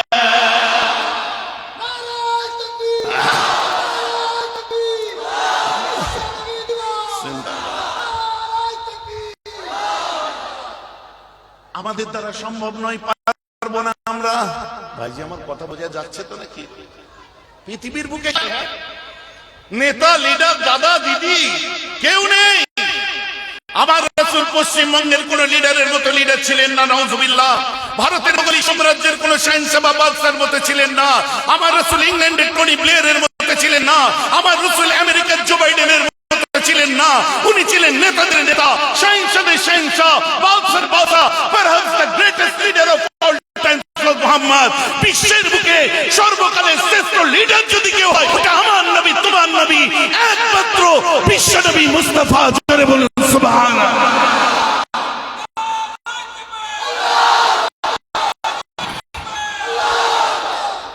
আমরা যখন দেখি কথাবার্তা এসে নবীজির কথা মুখে বলা আর চুপি চুপি লুকিয়ে লুকিয়ে নিজের স্বার্থ চরিতার্থ করা, আমরা কন্ডেম করি, এই সমস্ত জিনিস নিন্দা করি। ওয়াজের মাহফিলে নিছক নবিয়ানা কথা ছাড়া অন্য কিছু অ্যাকসেপ্ট করতে পারি না আমরা। জলসার মজলিস নিছক জলসার মতো হবে।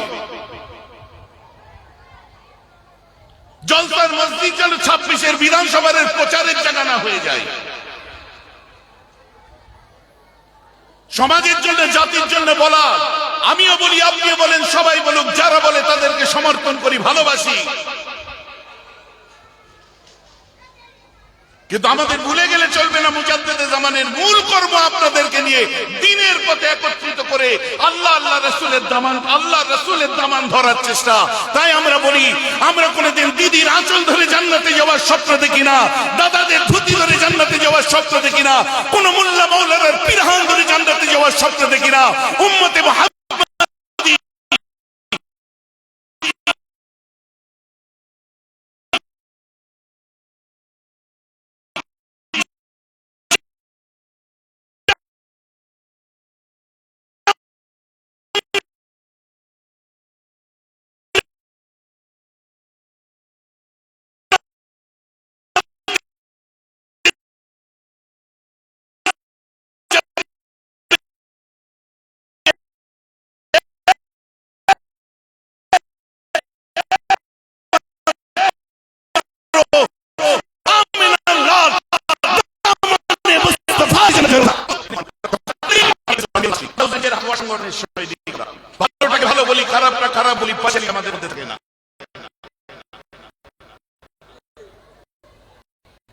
কিন্তু জলসার মজলিসকে জলসার মজলিসের মতো আপনি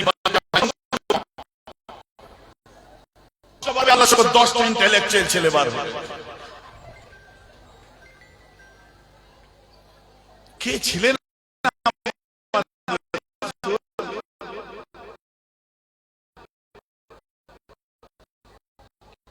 কি দিয়ে গেছেন আমাদের সমাজের জন্য, কি বাই মুসলমান আজ কথা কথা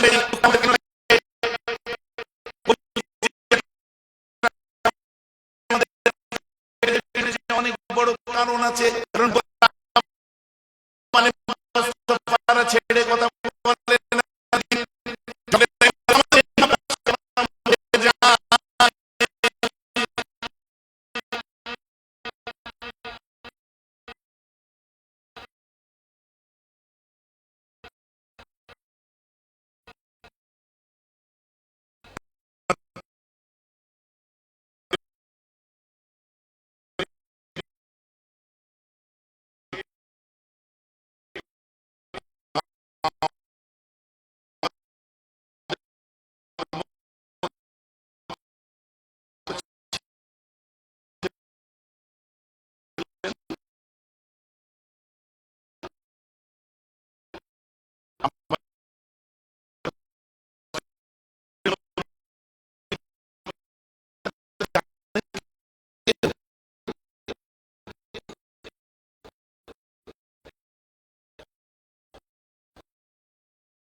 বলেন না গো, আল্লাহ গুনাহ খাতা মাফ করুক। قد أفلح من زكاها وذكر اسم ربه فصلى মাশাআল্লাহ। আল্লাহ বলছেন قد أفلح من زكاها, they will succeed. Who's that particular person? They will succeed. ওই ব্যক্তিগুলো কৃতকার্য অর্জন করেছে। মান যাক্কাহা, जिसने तज़किया-ए नफ्स किए हैं, they will succeed. Who analyze himself at the sense analyzation of soul. ওয়া যাকারা ইসমা রাব্বিহি, রাইট, খেয়াল হয়ে গেছিল বুঝতে। ওয়া যাকারা ইসমা রাব্বিহি, আর সে আল্লাহর নামের, সে তার রবের নামে জিকির করেছে, ফাসাল্লা, এবং সে নামাজ পড়েছে। কারেক্ট। এবার আপনি আসুন, নামাজ আগে আপনার নয়। নামাজ পড়তে গেলে ভালো মানুষ হতে হবে, ভালো মানুষ হলে ভালো মুসলমান হতে পারবেন, আর ভালো মুসলমানই নামাজি হতে পারে। কাদ আফলাহা মান যাক্কাহা, ওই ব্যক্তিগুলোই কৃতকার্য অর্জন করেছে। মান যাক্কাহা, যে ব্যক্তিগুলো তাজকিয়ায়ে নফস করেছে, ওয়া যাকারা ইসমা রাব্বিহি, এবং আল্লাহর নামে জিকির করেছে, আল্লাহর নামে জিকির করেছে, ফাসাল্লা, এবং সে নামাজ পড়েছে। পার্ট বাই পার্ট এখানে বলা।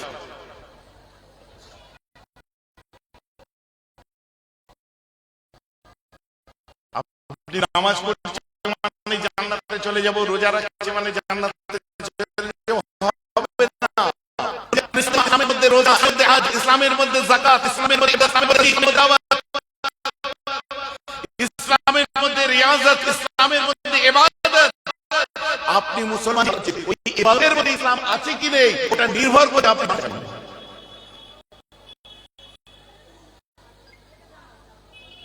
আপনি লোকের আমানত ছেড়ে দিয়ে নামাজ পড়ছেন না তো? আপনি বাড়ির পাঁচিল নিচে জায়গায় আছে, ক্যান্টিলিভার বার করেন না? আপনি ফরাইজনের হামলা করছেন না তো? হাজার হাজার মানুষ এখানে এসেছেন। আমি প্রশ্ন যদি করি, এবছরে আপনি যাকাত কত টাকা হয়েছিল? 100 জনের মধ্যে 90 জন জানেই না তার ক টাকা যাকাত হয়, আর 10 জনে দেয়। তা আপনি যাকাত মেনে নামাজ পড়ছেন না তো? ও বাবা, মসজিদে গেলে আমার ভাব কি বাপরে বাপ, এই যুবক ছেলেটা নামাজ পড়তে গেছে, নামাজে আল্লাহু আকবার বলে দাঁড়াতে যে যুবকদের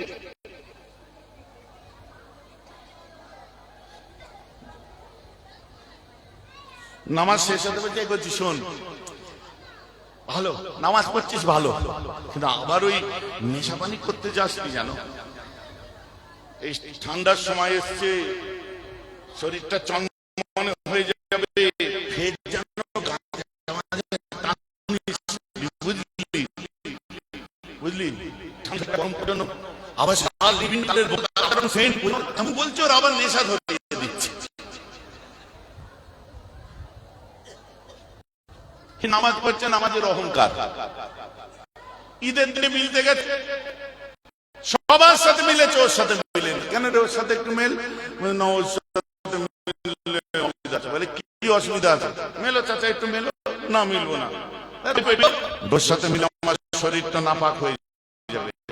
বলে কেন? বলছে মাল খায়, মাল খায়। আজ ঈদের দিন, আজকে তো আর মাল খাই না, মিলে না। না না, ওর সাথে শরীর নাপাক হয়ে যাবে। আচ্ছা এদিকে বলে 5 বছর। চাচা কতদিন নামাজ পড়ছো? 30 বছর। 30 বছর নামাজের ঝাঁজ গেল কোথায়? 5 বছরের তুমি 5 বছরের মাতালকে পাক করতে পারছো না, তো ও তোমার ইবাদতের থেকে ওর ঝাঁজ বেশি তো দেখছি।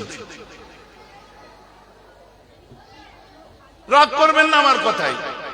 বললে বলে ভাইজান বলে, কেন বলবো না বলেন?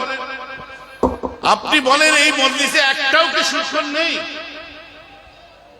হাসছেন কেন ভাইজান? ডাইরেক্ট ইয়েস, একটাও সুদখোর নেই কি এর মধ্যে?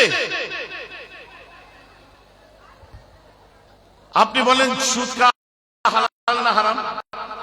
জোর করে বলেন। সুদখোরদের করব। আপনি বলুন বিয়েতে পনলিয়া হালাল না হারাম? একটা পনলিয়া পার্টি নেই, বাইক নিয়ে টাকা নিয়ে পার্টি নেই। এখন বলুন যদি পনলিয়া হারাম হয়, সেই বিয়ে পড়ানো কি হুজ্জাতুল্লাহ? আমি তোমার আল্লাহ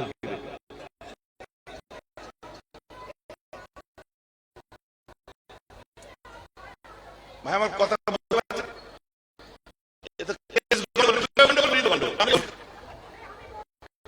তাই জমি বাংলা ছেড়ে আমাদের চলছে কি, যে এলাকার ইমাম, সেই ইমামের পিছনে আমরা 50টা ছেলে থাকবো। যখনই এই পন্ডিয়া বিয়ে পড়াবার চাপ দেবে, আমরা বলবো দেখুন ইমাম সাহেব যখন পড়াই না, ওকে চাপ দেবেন না, কারণ ওর পিছনে নামাজ পড়ায়। আমাদের মোল সাহেব পড়াবেন তো খিড়া পড়াবে, তখন বলবেন মোল সাহেব নামাজ পড়াতে এসেছে, তোমার পন্ডিয়া বিয়ে পড়াতে আসেনি, অন্য কারোর দিয়ে বিয়ে পড়া। যুবকরা পারবে না। পাশে যদি ইমামদের দাঁড়ায়, তাহলে ইমামদেরকে আর চাপে পড়ে এই কাজগুলো করতে হয় না। লাস্টে দেখবেন বিয়ে পড়াবার লোক থাকবে না, তো ফোন নেবে কে?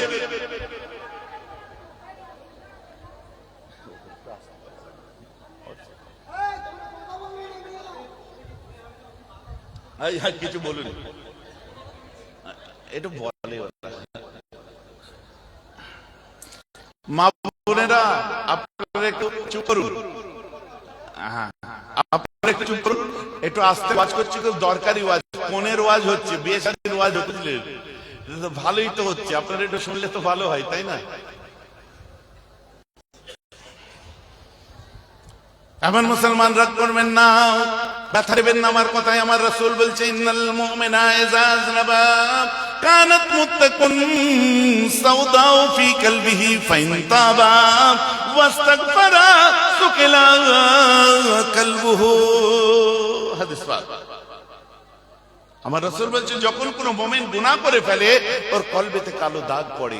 अगेन সে যখন গুনাহ করে, আবার কালো দাগ পড়ে, এক পর্যায়ে তার কলবটা পুরো কালো হয়ে যায়। ফাইন তাবা, সে যখন তওবা করে, ওয়াস্তাগফারা, এবং সে যখন ইস্তিগফার করে, সুকিলা কলবুহু, ওদের কলবগুলো আবার পরিষ্কার হয়ে যায়।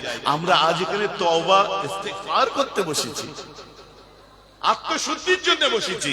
কাদ আফলাহা মান যাক্কাহা, ওই মানুষগুলোই তো কামিয়াব হয়েছে, ফালা পেয়ে গেছে।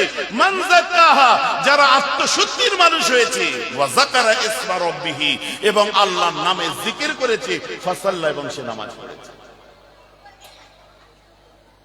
এটা আমাদের তো সবর কম, ধৈর্য কম। আরে আমার নবীর তিনটে সন্তান, মতান্তরে 4টে সন্তান দুনিয়া থেকে চলে যায়, জানেন? আমার নবীকে কটাক্ষ করেছিল যে মোহাম্মদ আটকুড়ে হয়েছে, মোহাম্মদ সব ডাক শুনতে পাবে, বাপ ডাক শোনা হবে না, মোহাম্মদ তোমার ছেলেদের মাথা খেয়েছো। আরে বাপরে, আমার রাসূল কান্না কেঁদে ভেঙে পড়লেন। হযরত আবু বকর সিদ্দিক, নবীজি 4টে বেটা ছেলে ইন্তেকাল করেনি, মতান্তরে 3টে। আবু বকর সিদ্দিক আল্লাহ রাসূলকে যখন সান্ত্বনা দিচ্ছেন, সান্ত্বনা দিতে দিতে আবু বকর সিদ্দিক রাদিয়াল্লাহু আনহু বলছে, হুজুর ওদের কথায় কান দেবেন না, আমার নবীজি কাঁদবে, আল্লাহ চুপ থাকবেন না। আমার আল্লাহ সঙ্গে সঙ্গে বলছেন, হাবিব, হাবিব, মন খারাপ করো না, তোমার সন্তান তো তোমার বন্ধু নিয়েছে, বন্ধুর কাছেই আছে। বলেন না সুবহানাল্লাহ। আসনো, জি পরওয়ারদিগার, আমি তোমার সন্তানদের দিয়েছি, তার মধ্যে একটা ভালো কাজ হবে তোমার, কি জানো? তুমি সন্তানদের থেকে বেশি কাকে ভালোবাসো? বলছে আমার উম্মতকে ভালোবাসি। যাও, আমি বলে দিলাম।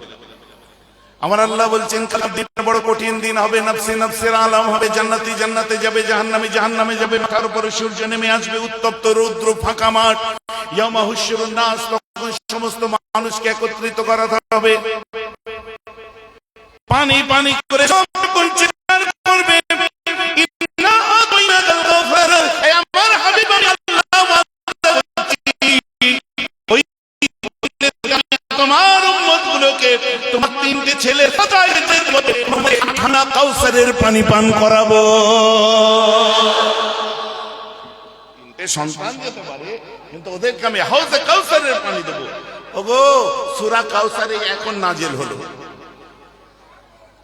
এটা সূরা কাউসারের শানে নজুল বলছি আমি। ইন্না আতাইনাকাল কাউসার, এ হাবিব, আমি আল্লাহ তোমার উম্মতদেরকে হাউজে কাউসারের পানি দেব। আল্লাহ এখন কি করব? বলছে, ফাসাল্লি লিরাব্বিকা ওয়ানহার, তুমি তোমার আল্লাহর জন্য নামাজ পড়ো, ওয়ানহার, এবং কুরবানি করো। আর শোনো, ইন্না শানিয়াকা হুয়াল আবতার, এই আবতারের ব্যাখ্যা করতে গিয়ে তাফসীর ইবনে কাসির খুলে দেখুন,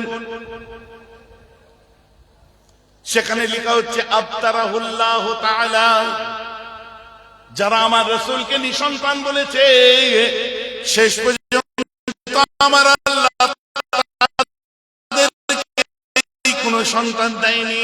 আবু লাহাব কোনো সন্তান নেই, কিন্তু আমার রাসূল কিছুদিন পরে আম্মা খাদিজা রাসূলের কাছে বলেন, বলে কি, আমার পেটে আবার বাচ্চা এসেছে, পেটটা ভারী ভারী লাগে। আমার রাসূল বলছে, খাদিজা, আমি পা আদারে পিছন জায়গায় পা ফেলবে না, তুমি বেশি বেশি করে পানি পান করবে, ভারী জিনিস হাতে করে চাগাবে না। কত কেয়ার দিচ্ছে আমার রাসূল। আমার রাসূলকে আম্মা খাদিজা বলছে, হুজুর উঠে বসে ঘরের মধ্যে শুয়ে থাকি, সংসারের কাজগুলো কে করবে? আমার রাসূল বলছে, খাদিজা, তোমার সংসারের কাজ করার জন্য দিন দুনিয়ার বাদশা মুহাম্মদ হাজির আছে। সংসারের কাজ করাটাও হচ্ছে নবীর সুন্নাত। আমার অনেক ভাইরা দেখবেন বাড়িতে বউয়ের সঙ্গে একটু হাত লাগাই রান্নায়, বুঝতে পারছেন? শুধু হাত লাগাই না, রান্না করে ফুরফুরাই এনেও আবার আমায় খাওয়াই।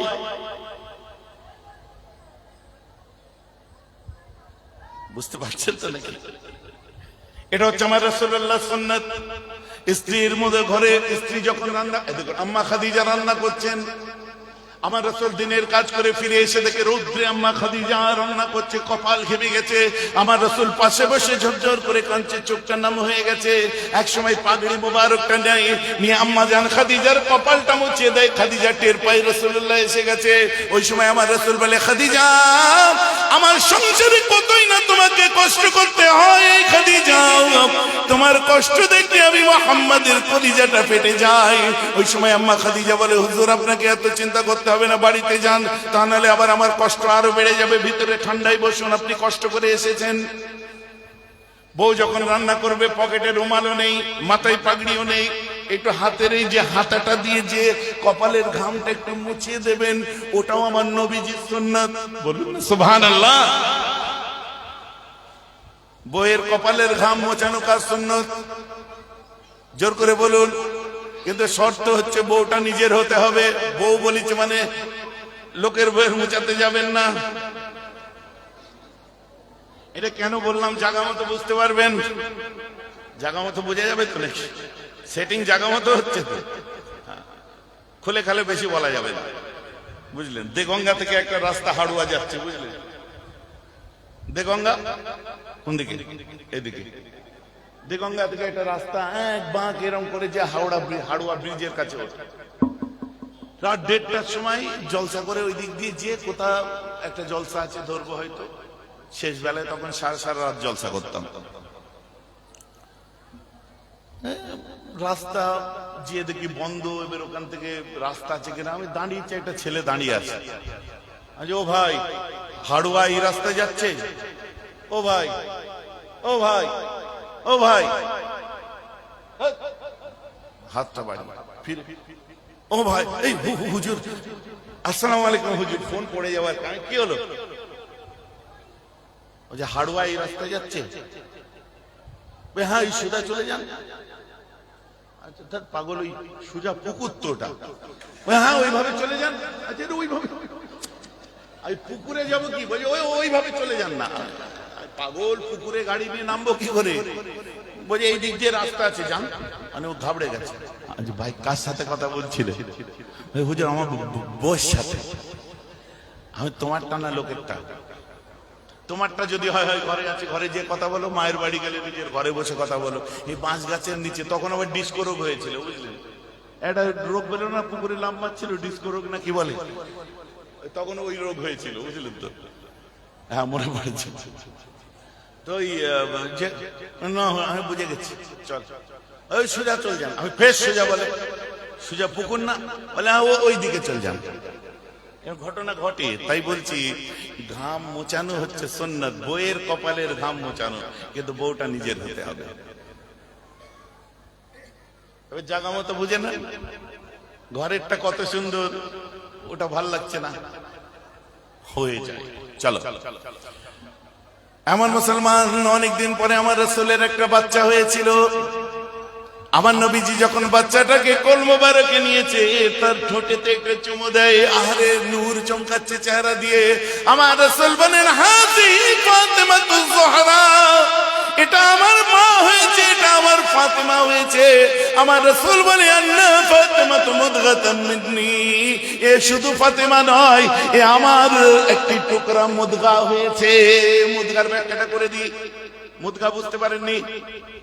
হুজুরদের মুখে অনেক ওয়াজ শুনেছেন হাদিসে, আলা ইন্না ফিল জাসদে মুদগাতুন ইন সালাহাত সালাহাল জাসদে কুল্লুহু ইন ফাসাদাত ফাসাদাল জাসদে কুল্লুহু আলা ওয়াহিয়াল কাল। মুখস্থ আছে, শরীরের মধ্যে একটা গোশতের টুকরো আছে। আলা ইন্না ফিল জাসদে মুদগাতুন, মুদগাতুন মানে গোশতের টুকরো। হাদিস অনুযায়ী ওটার নাম হচ্ছে কলব। কলবকে ইংরেজিতে বলা হয় হার্ট, হার্টকে বলা, আপনার ওটাকে বাংলায় বলে হৃদয়, ওটাকে হিন্দিতে বলে জিগার, আর ওটা উর্দুতে বলে দিল। আমার নবী বলছে ফাতেমা তো মুদগাতা মিন্নি, ফাতেমা মেরা বেটি নেই, মেরা দিল হ্যায়। বলুন না সুবহানাল্লাহ। বুঝে গেছে তো নাকি? কোরআন অনুযায়ী মুদগা কাকে বলে? হাফেজ সাহেব, আমি হাফেজ না, একটু ধরিয়ে দেবেন, কারণ মাইন্ড ডিস্টার্ব হচ্ছে। বিসমিল্লাহির রহমানির রহিম। সুম্মা খালাকনান নুতফাতা আলাকাতান ফাখালাকনাল আলাকাতা মুদগাতান ফাখালাকনাল মুদগাতা ইজামান ফাকাসাইনাল ইজামা লাহমা। রাইট, আলহামদুলিল্লাহ। আল্লাহ কোরআন পাকের মধ্যে বলছেন সুম্মা খালাকনান নুতফাতা আলাকাতান, আল্লাহ নুতফাকে সৃষ্টি করেছে, আলাকা হয়েছে, আলাকা থেকে ওটা মুদগা হয়েছে, মুদগার মধ্যে আল্লাহ ইজামান হাড্ডি দিয়েছেন, ফাকাসাইনাল ইজামা লাহমা, ওই হাড্ডিগুলোকে আবার গোশত দিয়ে প্রলেপ দিয়েছেন। কি বলছে? সুম্মা খালাকনাল নুতফাতা আলাকাতান ফাখালাকনাল আলাকাতা মুদগাতান, আবার মুদগা। তো কোরআনে বলা আছে প্রথমে নুতফা যায় শরীরে, মায়ের শরীরে, তারপর ওটা গাঢ় হয়, তারপর ওটা মুদগা হয়, মানে গোস্তের টুকরো হয়, ওটার মধ্যে জান থাকে। আমার নবীজি মেয়েকে মুদগা বললেন কেন? হাদিস অনুযায়ী মুদগা মানে দিল, আর কোরআন অনুযায়ী মুদগা মানে জান। আমার নবী বলে ওটা ফাতেমা আমার মেয়ে নয়, ওটা আমার দিল এবং আমার জান হয়েছে। আজ বোঝা যাচ্ছে তো নাকি? তাহলে মেয়ের জন্ম হয়েছে, 4টে সন্তানের পরে রাসূল দুঃখ পেয়েছেন না খুশি? সবাই জোর করে বলে তোর বিয়ে হতে তোর মুখে ছিল না, জবাব দে।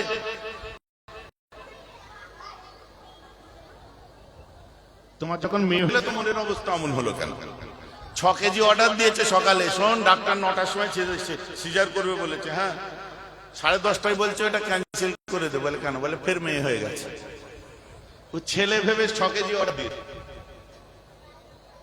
তারপর ক্যান্সেল, কারণ মেয়ে হয়ে গেছে। কি করবে?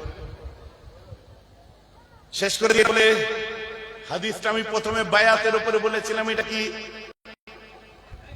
বায়ুনি আলা আল্লা তুশরিকু বিল্লাহি শাইয়্যান ওয়া লা তাকু ওয়া লা তাজনু ওয়া লা তাকতুলু আওলাদাকুম। আমার রাসূল বলছে, দুনিয়ার মানুষেরা তোমরা অঙ্গীকারবদ্ধ করো তোমরা নিজেদের সন্তানকে মার্ডার করবে না। আপনি বলেন ভাইজান, সন্তান আবার মার্ডার কেউ করে? ছেলে কি নিজের বাচ্চাকে কি কেউ মারে? কেন দেখলেন না? আরজিকর কাণ্ডের, নির্ভয়া কাণ্ডের বিচার চাই, নির্ভয়া হত্যার বিচার চাই, ধর্ষণ কাণ্ডের বিচার চাই, চাই ওই চাই সেই চাই তাই চাই। নির্ভয়া যে করে হচ্ছিল না, প্রতিবাদ, হ্যালো অ্যাটেনশন প্লিজ, প্রতিবাদ হওয়া দরকার। কিন্তু ডানকুনিতে যখন 7 বছরের একটা মেয়ে, 9 বছরের একটা মেয়েকে ধর্ষণ করে ডানকুনি ব্রিজের নিচে ফেলে দেওয়া হলো, সেই দেওয়ার পরে ওই গরিবের বাচ্চাটার জন্য একবারও অ্যাক্টিং করলে না, সাজলে না, নরখাদক সাজলে না, কেন? আমি কি প্রশ্ন করতে পারি না? রাজনীতি হচ্ছে, তাই না? কথা বুঝতে পারছেন? আসিফার সময় সব কোথায় গেছে দেখতে পেলাম না, কেন? আদিবাসী আমার ওই বোনটাকে ধর্ষণ করে মেরে দিল জাঙ্গিপাড়ায়, কোথায় গেলে দেখতে পেলাম না। ভাইজান আমার কথা বুঝতে পারছেন তো নাকি? পুড়ামুখে বান্নার লাগাতে রাস্তায় নেমে পড়েছে ডাক্তাররা। ওরে তার মেয়েকে পাঠিয়েছিল হসপিটালে, ডাক্তারদের কারখানায়, ডাক্তারদের সবকিছু ওখানে একটা নিরাপদ জায়গায়, সেখানে ধর্ষণ হলো ডাক্তারদের আওতার মধ্যে হসপিটালে। প্রতিবাদ করছে কে? ডাক্তার। মানুষ বুকা নাকি? দেখেছে মুখ তো পুড়েছে, রাস্তায় না নামলে বান্নান লাগানো যাবে না। আর ওই সময় একটা বক্তা কেউ বলেন, একমাত্র আমি চিৎকার করে বলেছিলাম। 2-4টে গালাগাল দিয়েছিল অবশ্য, কিছু গায়ে লাগে না। রাজনীতি এমন জায়গায় গেছে, হক কথা বলতে গেলে ঘরের লোকেরা অন্ধভক্তির মধ্যে যে দিয়ে দিচ্ছে গালাগাল। আমার মুরব্বী চাচারা যদি ময়দানে এসে, বাবা দাদা হুজুর পীরগুলা দিনের পথে কথা বলতেন, সমাজের জন্য যা বলছে বলুক, তোমরা আল্লাহ রাসূলের, তারা বলে তাকেও 4টে গাল দেয়। এখন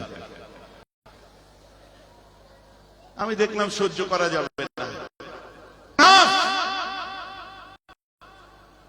ময়দানে চোখে চোখ রেখে যে যে ভাষায় কথা বলে বেরাম তার উত্তর দিতে পারে। কেউ টিএমসির জন্য বলবে, কেউ আইএসএফ এর জন্য বলবে, কেউ কংগ্রেসের জন্য বলবে, কেউ সিপিএম এর জন্য বলবে, কেউ এর জন্য ওর জন্য বলবে, দাদুদের জন্য বলবে। মুসলমান দাবি করতে পারতিস না। 19 শতকের শেষ দশক চলাকালীন সময়টা দেখো, ছেলেগুলোর মাথায় ঢুকেছে ফুরফুরা হতে গেলে হয়তো কংগ্রেস করতে হবে, ফুরফুরা হতে গেলে কি বলে বসিরহাট হতে গেলে হয়তো কংগ্রেস করতে হবে, ফুরফুরা হতে গেলে হয়তো টিএমসি করতে হবে, ফুরফুরা হতে গেলে হয়তো আইএসএফ করতে হবে। শোনো, ফুরফুরায় আইএসএফ থাকতে পারে, আইএসএফ ফুরফুরা, ফুরফুরা আইএসএফ নয়। ফুরফুরায় টিএমসি থাকতে পারে কিন্তু টিএমসি নয়। ফুরফুরায় কংগ্রেস থাকতে পারে কিন্তু ফুরফুরা কংগ্রেসের নয়। ফুরফুরায় সিপিএম থাকতে পারে কিন্তু ফুরফুরা সিপিএম এর নয়। ফুরফুরা হলো একমাত্র বঙ্গপুত্র, তোমার আমার কলিজার টুকরা মুজাদ্দেদে জামানের। সুবহানাল্লাহ।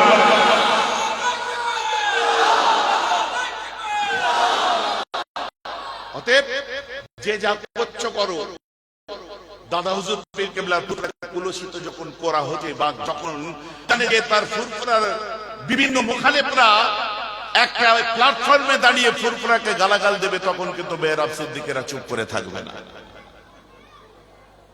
কথাটা আমার বুঝতে পারছেন তো নাকি? বাকি যে যা করছো করো, ভালো লাগে করো গে যাও, কিন্তু ফুরফুরা শরীফকে নিয়ে কোন রকম পলিটিসাইজ করবে না। ও দরদ আমাকে দেখাতে হবে না। আমার বাড়িতে এমএলএ আছে, আমার বাড়িতে আরেক ভাই আপনার নতুন নেতা হয়েছে, আমার বাড়িতে গা ঘষাঘষি লোক আছে, সব আছে আমার বাড়িতে, কিন্তু আমার আইডেন্টিটি ওটা নয়।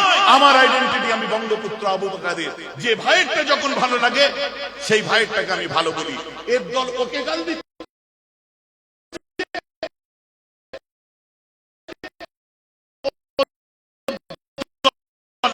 একে গাল দিচ্ছে, আরে ছুরি তরমুজে পড়ুক আর তরমুজ ছুরিতে পড়ুক, না এদেরকে রক্ষা করার দায়িত্ব বাংলার মানুষ আপনাদের। ভোট কাকে দেবেন ওটা রাজনৈতিক ময়দানে চিন্তা করুন, কিন্তু মুজাদ্দেদে জামান দাদা হুজুর পীর কেবলাকে তাসাউফের চরম উচ্চবর্গের একজন ওলি হিসেবে আপনারা মেনেছেন, তার পথটা কিন্তু ওই পথ নয়। কথাটা যদি অবাস্তব হয়, এটা যদি অপছন্দ করা হয়, হতে পারে খারাপ লাগলে লাগতে পারে। আমাকে কেউ বলেছিল ফুরফুরা শরীফে মমতা ব্যানার্জি গেছিল, আপনি সেই স্টেজে ছিলেন, আমি তার পাল্টা উত্তর দিয়েছি, কেন আমার বাড়ির অনেকে রাজনীতি করে, তারাও তো আমার সঙ্গে স্টেজে ছিল। কংগ্রেসের অনেক লিডার আমার সঙ্গে স্টেজে ছিল।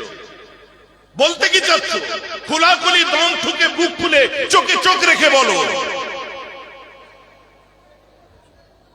পারবে না দাগ লাগাতে, আল্লাহ শপথ।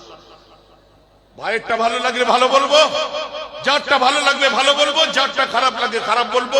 মুজাদ্দেদে জামান এমনই শিখিয়ে গেছে যে ওপরে থেকে প্রত্যেকের জন্য বলো, নিরপেক্ষ জায়গায় থেকে প্রত্যেককে তুমি বলতে পারো, নিরপেক্ষ জায়গায় থেকে, পার্সিয়ালিটি করে বলার দরকার নেই। যদি কোনো মানুষ খারাপ হয়, পশ্চিমবঙ্গে ওই একটা মানুষ ওই ক্যাটাগরিতে থাকে আর অন্য কোনো মানুষ নেই ওই ক্যাটাগরি, তো টার্গেট একজন হয়ে যায় কেন?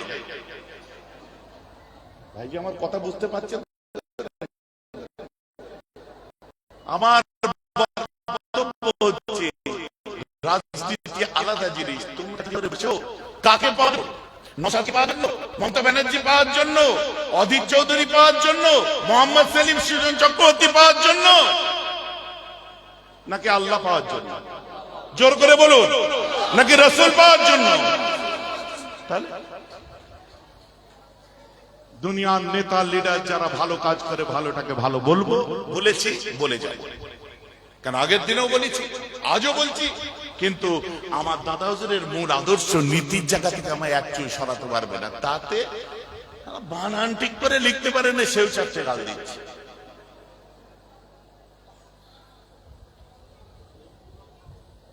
হুজুর পদলোভী না লিখে ওখানে লিখে দিয়েছে হুজুর, বলা যাবে না ওটা।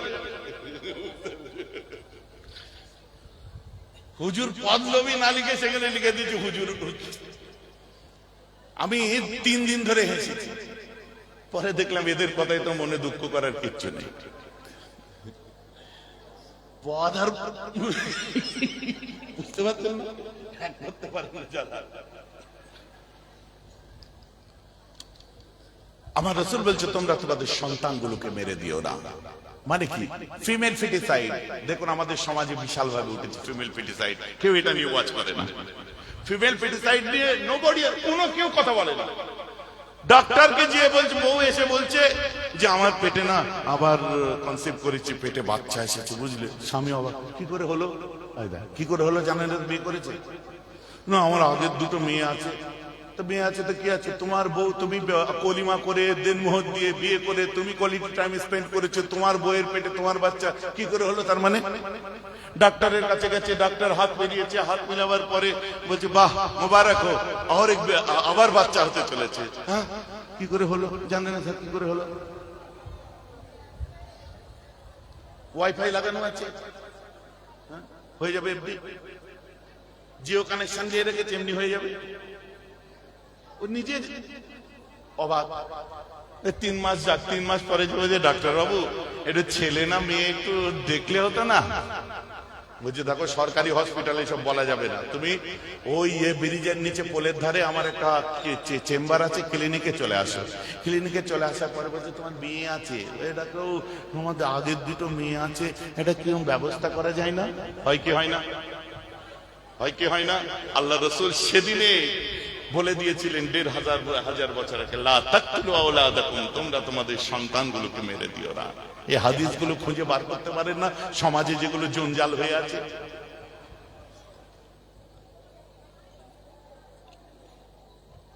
ওই দেখো একটা উপায় আছে, কিন্তু কথা হচ্ছে 35 লাগবে, খুব বড্ড বেশি হয়ে যায় না? 30 দেবে ডাক্তারবাবু, 1020 দেবো কোনি? না 1020 তো হবে না, ডাক্তার দেখছে কাস্টমার বাঁধা। কিসের? বাচ্চা নষ্ট করার জন্য অ্যাবর্শন করাবে, অ্যাবর্ট করবে বাচ্চাটাকে। ডাক্তারবাবু 1030 হবে না, 25,000 দেবো, ডান। ঠিক আছে, গরিব মানুষ, সোমবার দিন সকাল 9টার দিকে চলে আসবে। হ্যাঁ গোসল টোসল করে চলে আসবে। যখন বাড়ি যাচ্ছে বাচ্চার তো রূহ এসে গেছে। আহা, ওটা তোমার মেয়ে ছিল। বাচ্চা বলছে আব্বা তুমি এটা কি করলে? রুহানি জগতে রূহ কথা বলে কি বলে না? প্রত্যেকটা আলেম একমত হয়ে যাবে রূহ কথা বলে, কারণ রূহকেই তো প্রশ্ন করা হয়েছিল তোমার রবকে, তুমি তো তখন জন্ম হওনি। রূহকে জিজ্ঞাসা করেছিল তোমার রাসূলকে, তুমি তো তখন জন্মই নিওনি। আমাদের রূহকেই তো জিজ্ঞেস করেছিল, তো রূহ কথা বলে। রূহ ওই সময় বলছে বাচ্চা মেয়েটা তোমার মা, তোমার মেয়েটা বলছে আব্বা গো এটা কি করলে? আব্বু দুনিয়া দেখতে চেয়েছিলাম আব্বা, তুমি 25,000 টাকা দিয়ে আমাকে মারার জন্য সুপারি দিয়ে দিয়েছো ডাক্তারকে। মার্ডার করার জন্য সুপারি দিলে 25,000 টাকায়। আব্বা আমি কি দুনিয়া দেখবো না? আমি কি দুনিয়াটাকে চোখে দেখবো না? আব্বা আমি আল্লাহ জমিনে আল্লাহকে সেজদা করব না? আব্বা গো আমি উজুর পানি কি তোমাকে বয়ে দেবো না? আব্বা বলে তোমাকে কি জড়িয়ে ধরবো না? আব্বা বলে তোমার গালে কি আমি চুমা দেবো না? আব্বা আমাকে কিচ্ছু খেতে দিতে হবে না, আমার মায়ের বুকে আল্লাহ যে খাদ্য দিয়েছে আমি ওই খাবো। আব্বা গো আমাকে ঘরে শুতে দিতে হবে না, আমি মায়ের কোলে শোবো। আর বাচ্চার রূহ কাঁদছে, গ্রাজারি করছে, আল্লাহর কাছে ফরিয়াদ করছে তোমার জন্য। সোমবার সকাল এসে গেছে, ফাঁসির তক্তায় কোন আসামিকে ঝুলানো হলে ফাঁসির আসামিরা দুঃখ দুঃখ করে, পেটের মধ্যে তোমার বাচ্চাটার রূহ ওই সময় দুঃখ দুঃখ করছিল। আব্বা গো এখনো সময় আছে, আপনি বারণ করে দিন, 30,000 টাকা ফিরিয়ে দেবেন না আব্বু? আব্বু আমি দুনিয়াটা দেখি না আব্বু, কি হয়েছে? সঙ্গে সঙ্গে স্ত্রীরও মন খারাপ, স্বামীরও মন খারাপ। ক্লিনিকের মধ্যে যখন নিয়ে যে অপারেশনের ড্রেস পরিয়ে দিয়ে বাচ্চার রোজ চিৎকার করছে আব্বা আব্বা আমাকে মেরে দেবে, এখনো সুযোগ আছে, তুমি একবার মুখ দিয়ে না বলো আমার জানটা বেঁচে যাবে। আব্বা আমি তোমার বাচ্চা, তোমার কলিজার টুকরা। আব্বা আমার দুটো বোন দুনিয়ায় আছে, পারবে ওদের গলা কেটে মেরে দিতে? তোমার বাচ্চার রূহ কান্নাকাটি করছে মুসলমান। ডাক্তার যখন এবার এই ইনস্ট্রুমেন্ট নিয়ে ভিতরে দিচ্ছে, ওটা ইনস্ট্রুমেন্ট না, ছাই, শিক ঢুকায়, শিক ঢুকাচ্ছে, বাচ্চাটা কাঁদছে, বলছে আব্বু কোথায়? শিক ঢুকাচ্ছে। আব্বা আমার পায়েতে খোঁচা লেগেছে, আব্বু আমার পাটা ফুটো হয়ে গেল, আব্বা আমার কোমরে খোঁচা দিয়েছে, আমার কোমরটা ফুটা হয়ে গেল, আব্বা আমার বুকে ঢুকিয়েছে, পিঠ দিয়ে বার হয়ে গেল, আব্বা আমার মাথায় দিয়েছে, আল্লাহ দিক দিয়ে বার হয়ে গেল, আব্বা আমি পাচ্ছি না সহ্য করতে, আমি রক্তে লোহান হয়ে গেছি। দেখো আব্বা হঠাৎ শেষ বেলায় রুহানি ভাবে তোমার বাচ্চা তোমার কানে বলে যাচ্ছে আব্বা আলবিদা আলবিদা আলবিদা, গুড বাই, চিরবিদায়, চললাম আব্বু।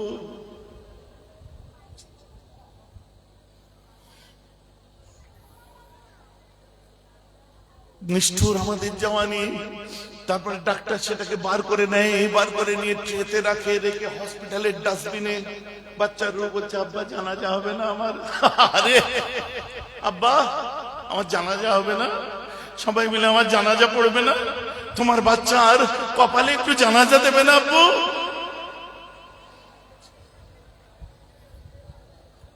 নাজ করে নিজের জওয়ানির উপরে আমরা অনেকে নিজেদের সন্তানের জানাজা দিইনি। মুসলমানদের কবরস্থানে দাফনও করিনি। কাক, হসপিটালের চিল কাকগুলো ছিঁড়ে ছিঁড়ে তোমার বাচ্চাকে খেয়ে নিয়েছে। আজ তোমার বসে মনে হচ্ছে যে আমার ওই বাচ্চাটা থাকলে আরো সুন্দর হতো।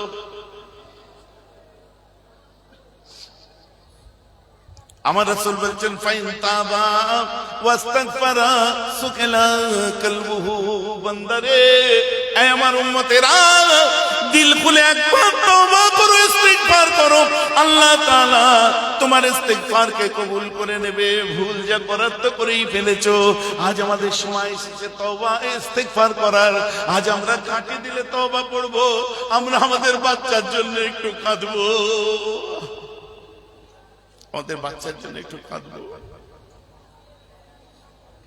তোমারই তো বাচ্চা, তোমারই তো ছেলে, দুনিয়ায় আসলে আব্বা বলে ডাকতো, তোমারই তো মেয়ে। আল্লাহ রাসূল তাই বললেন, আমার 3টে সন্তানের পরে আল্লাহ পারলে বেটা ছেলে দিতে পারতেন, আমাকে আল্লাহ মেয়ে দিয়েছে। আল্লাহর কাছে আমি লাখ শুকর করি, এটা মেয়ে নয়, আমার জান হয়েছে। তো আজ থেকে এটা মাথায় রাখতে হবে। ওই 100 টাকার ওই বড়ি খাইয়ে আমরা হত্যা করব না, 25,000 টাকা ডাক্তারকে দিয়ে আমরা হত্যা করব না। হাদিস দিয়ে আরম্ভ করেছিলাম। এই অঙ্গীকারগুলো ওলি আউলিয়াদের দ্বারা আমরা করে থাকি। বুঝা গেছে? আর গরমে বসতে হবে না। কটা বাজে? ওরে বাপরে, হ্যাঁ গো, সময় কোথা দিয়ে গেল বোঝা গেছে? হ্যাঁ, আল্লাহর হুকুম। চলেন আমার নবীর উপরে একটু সালাম পড়ে দেবো সবাই মিলে। ওয়ালাম্মা তাম্মা মিন আমলিহি আলা রাজি তিসআতু আশহুরিল কামারিয়া ওয়া আনা লিজামানি আইয়ান জালিয়ান সাদা হাদর উম্মুহু লাইলাতাও মাউলুদি মারিয়াম ফি নিসওয়াতিন মিনাল হাতিরাতিল কুরসিয়া নবী আলাইহিস সালাম या नबी सलाम अलैका रसूल।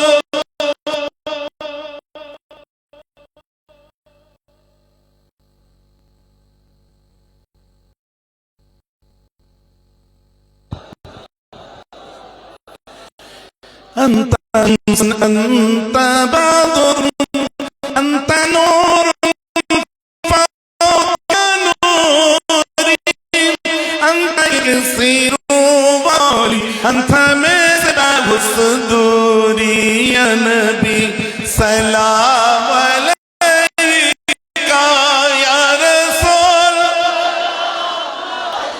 يا حبيب سلام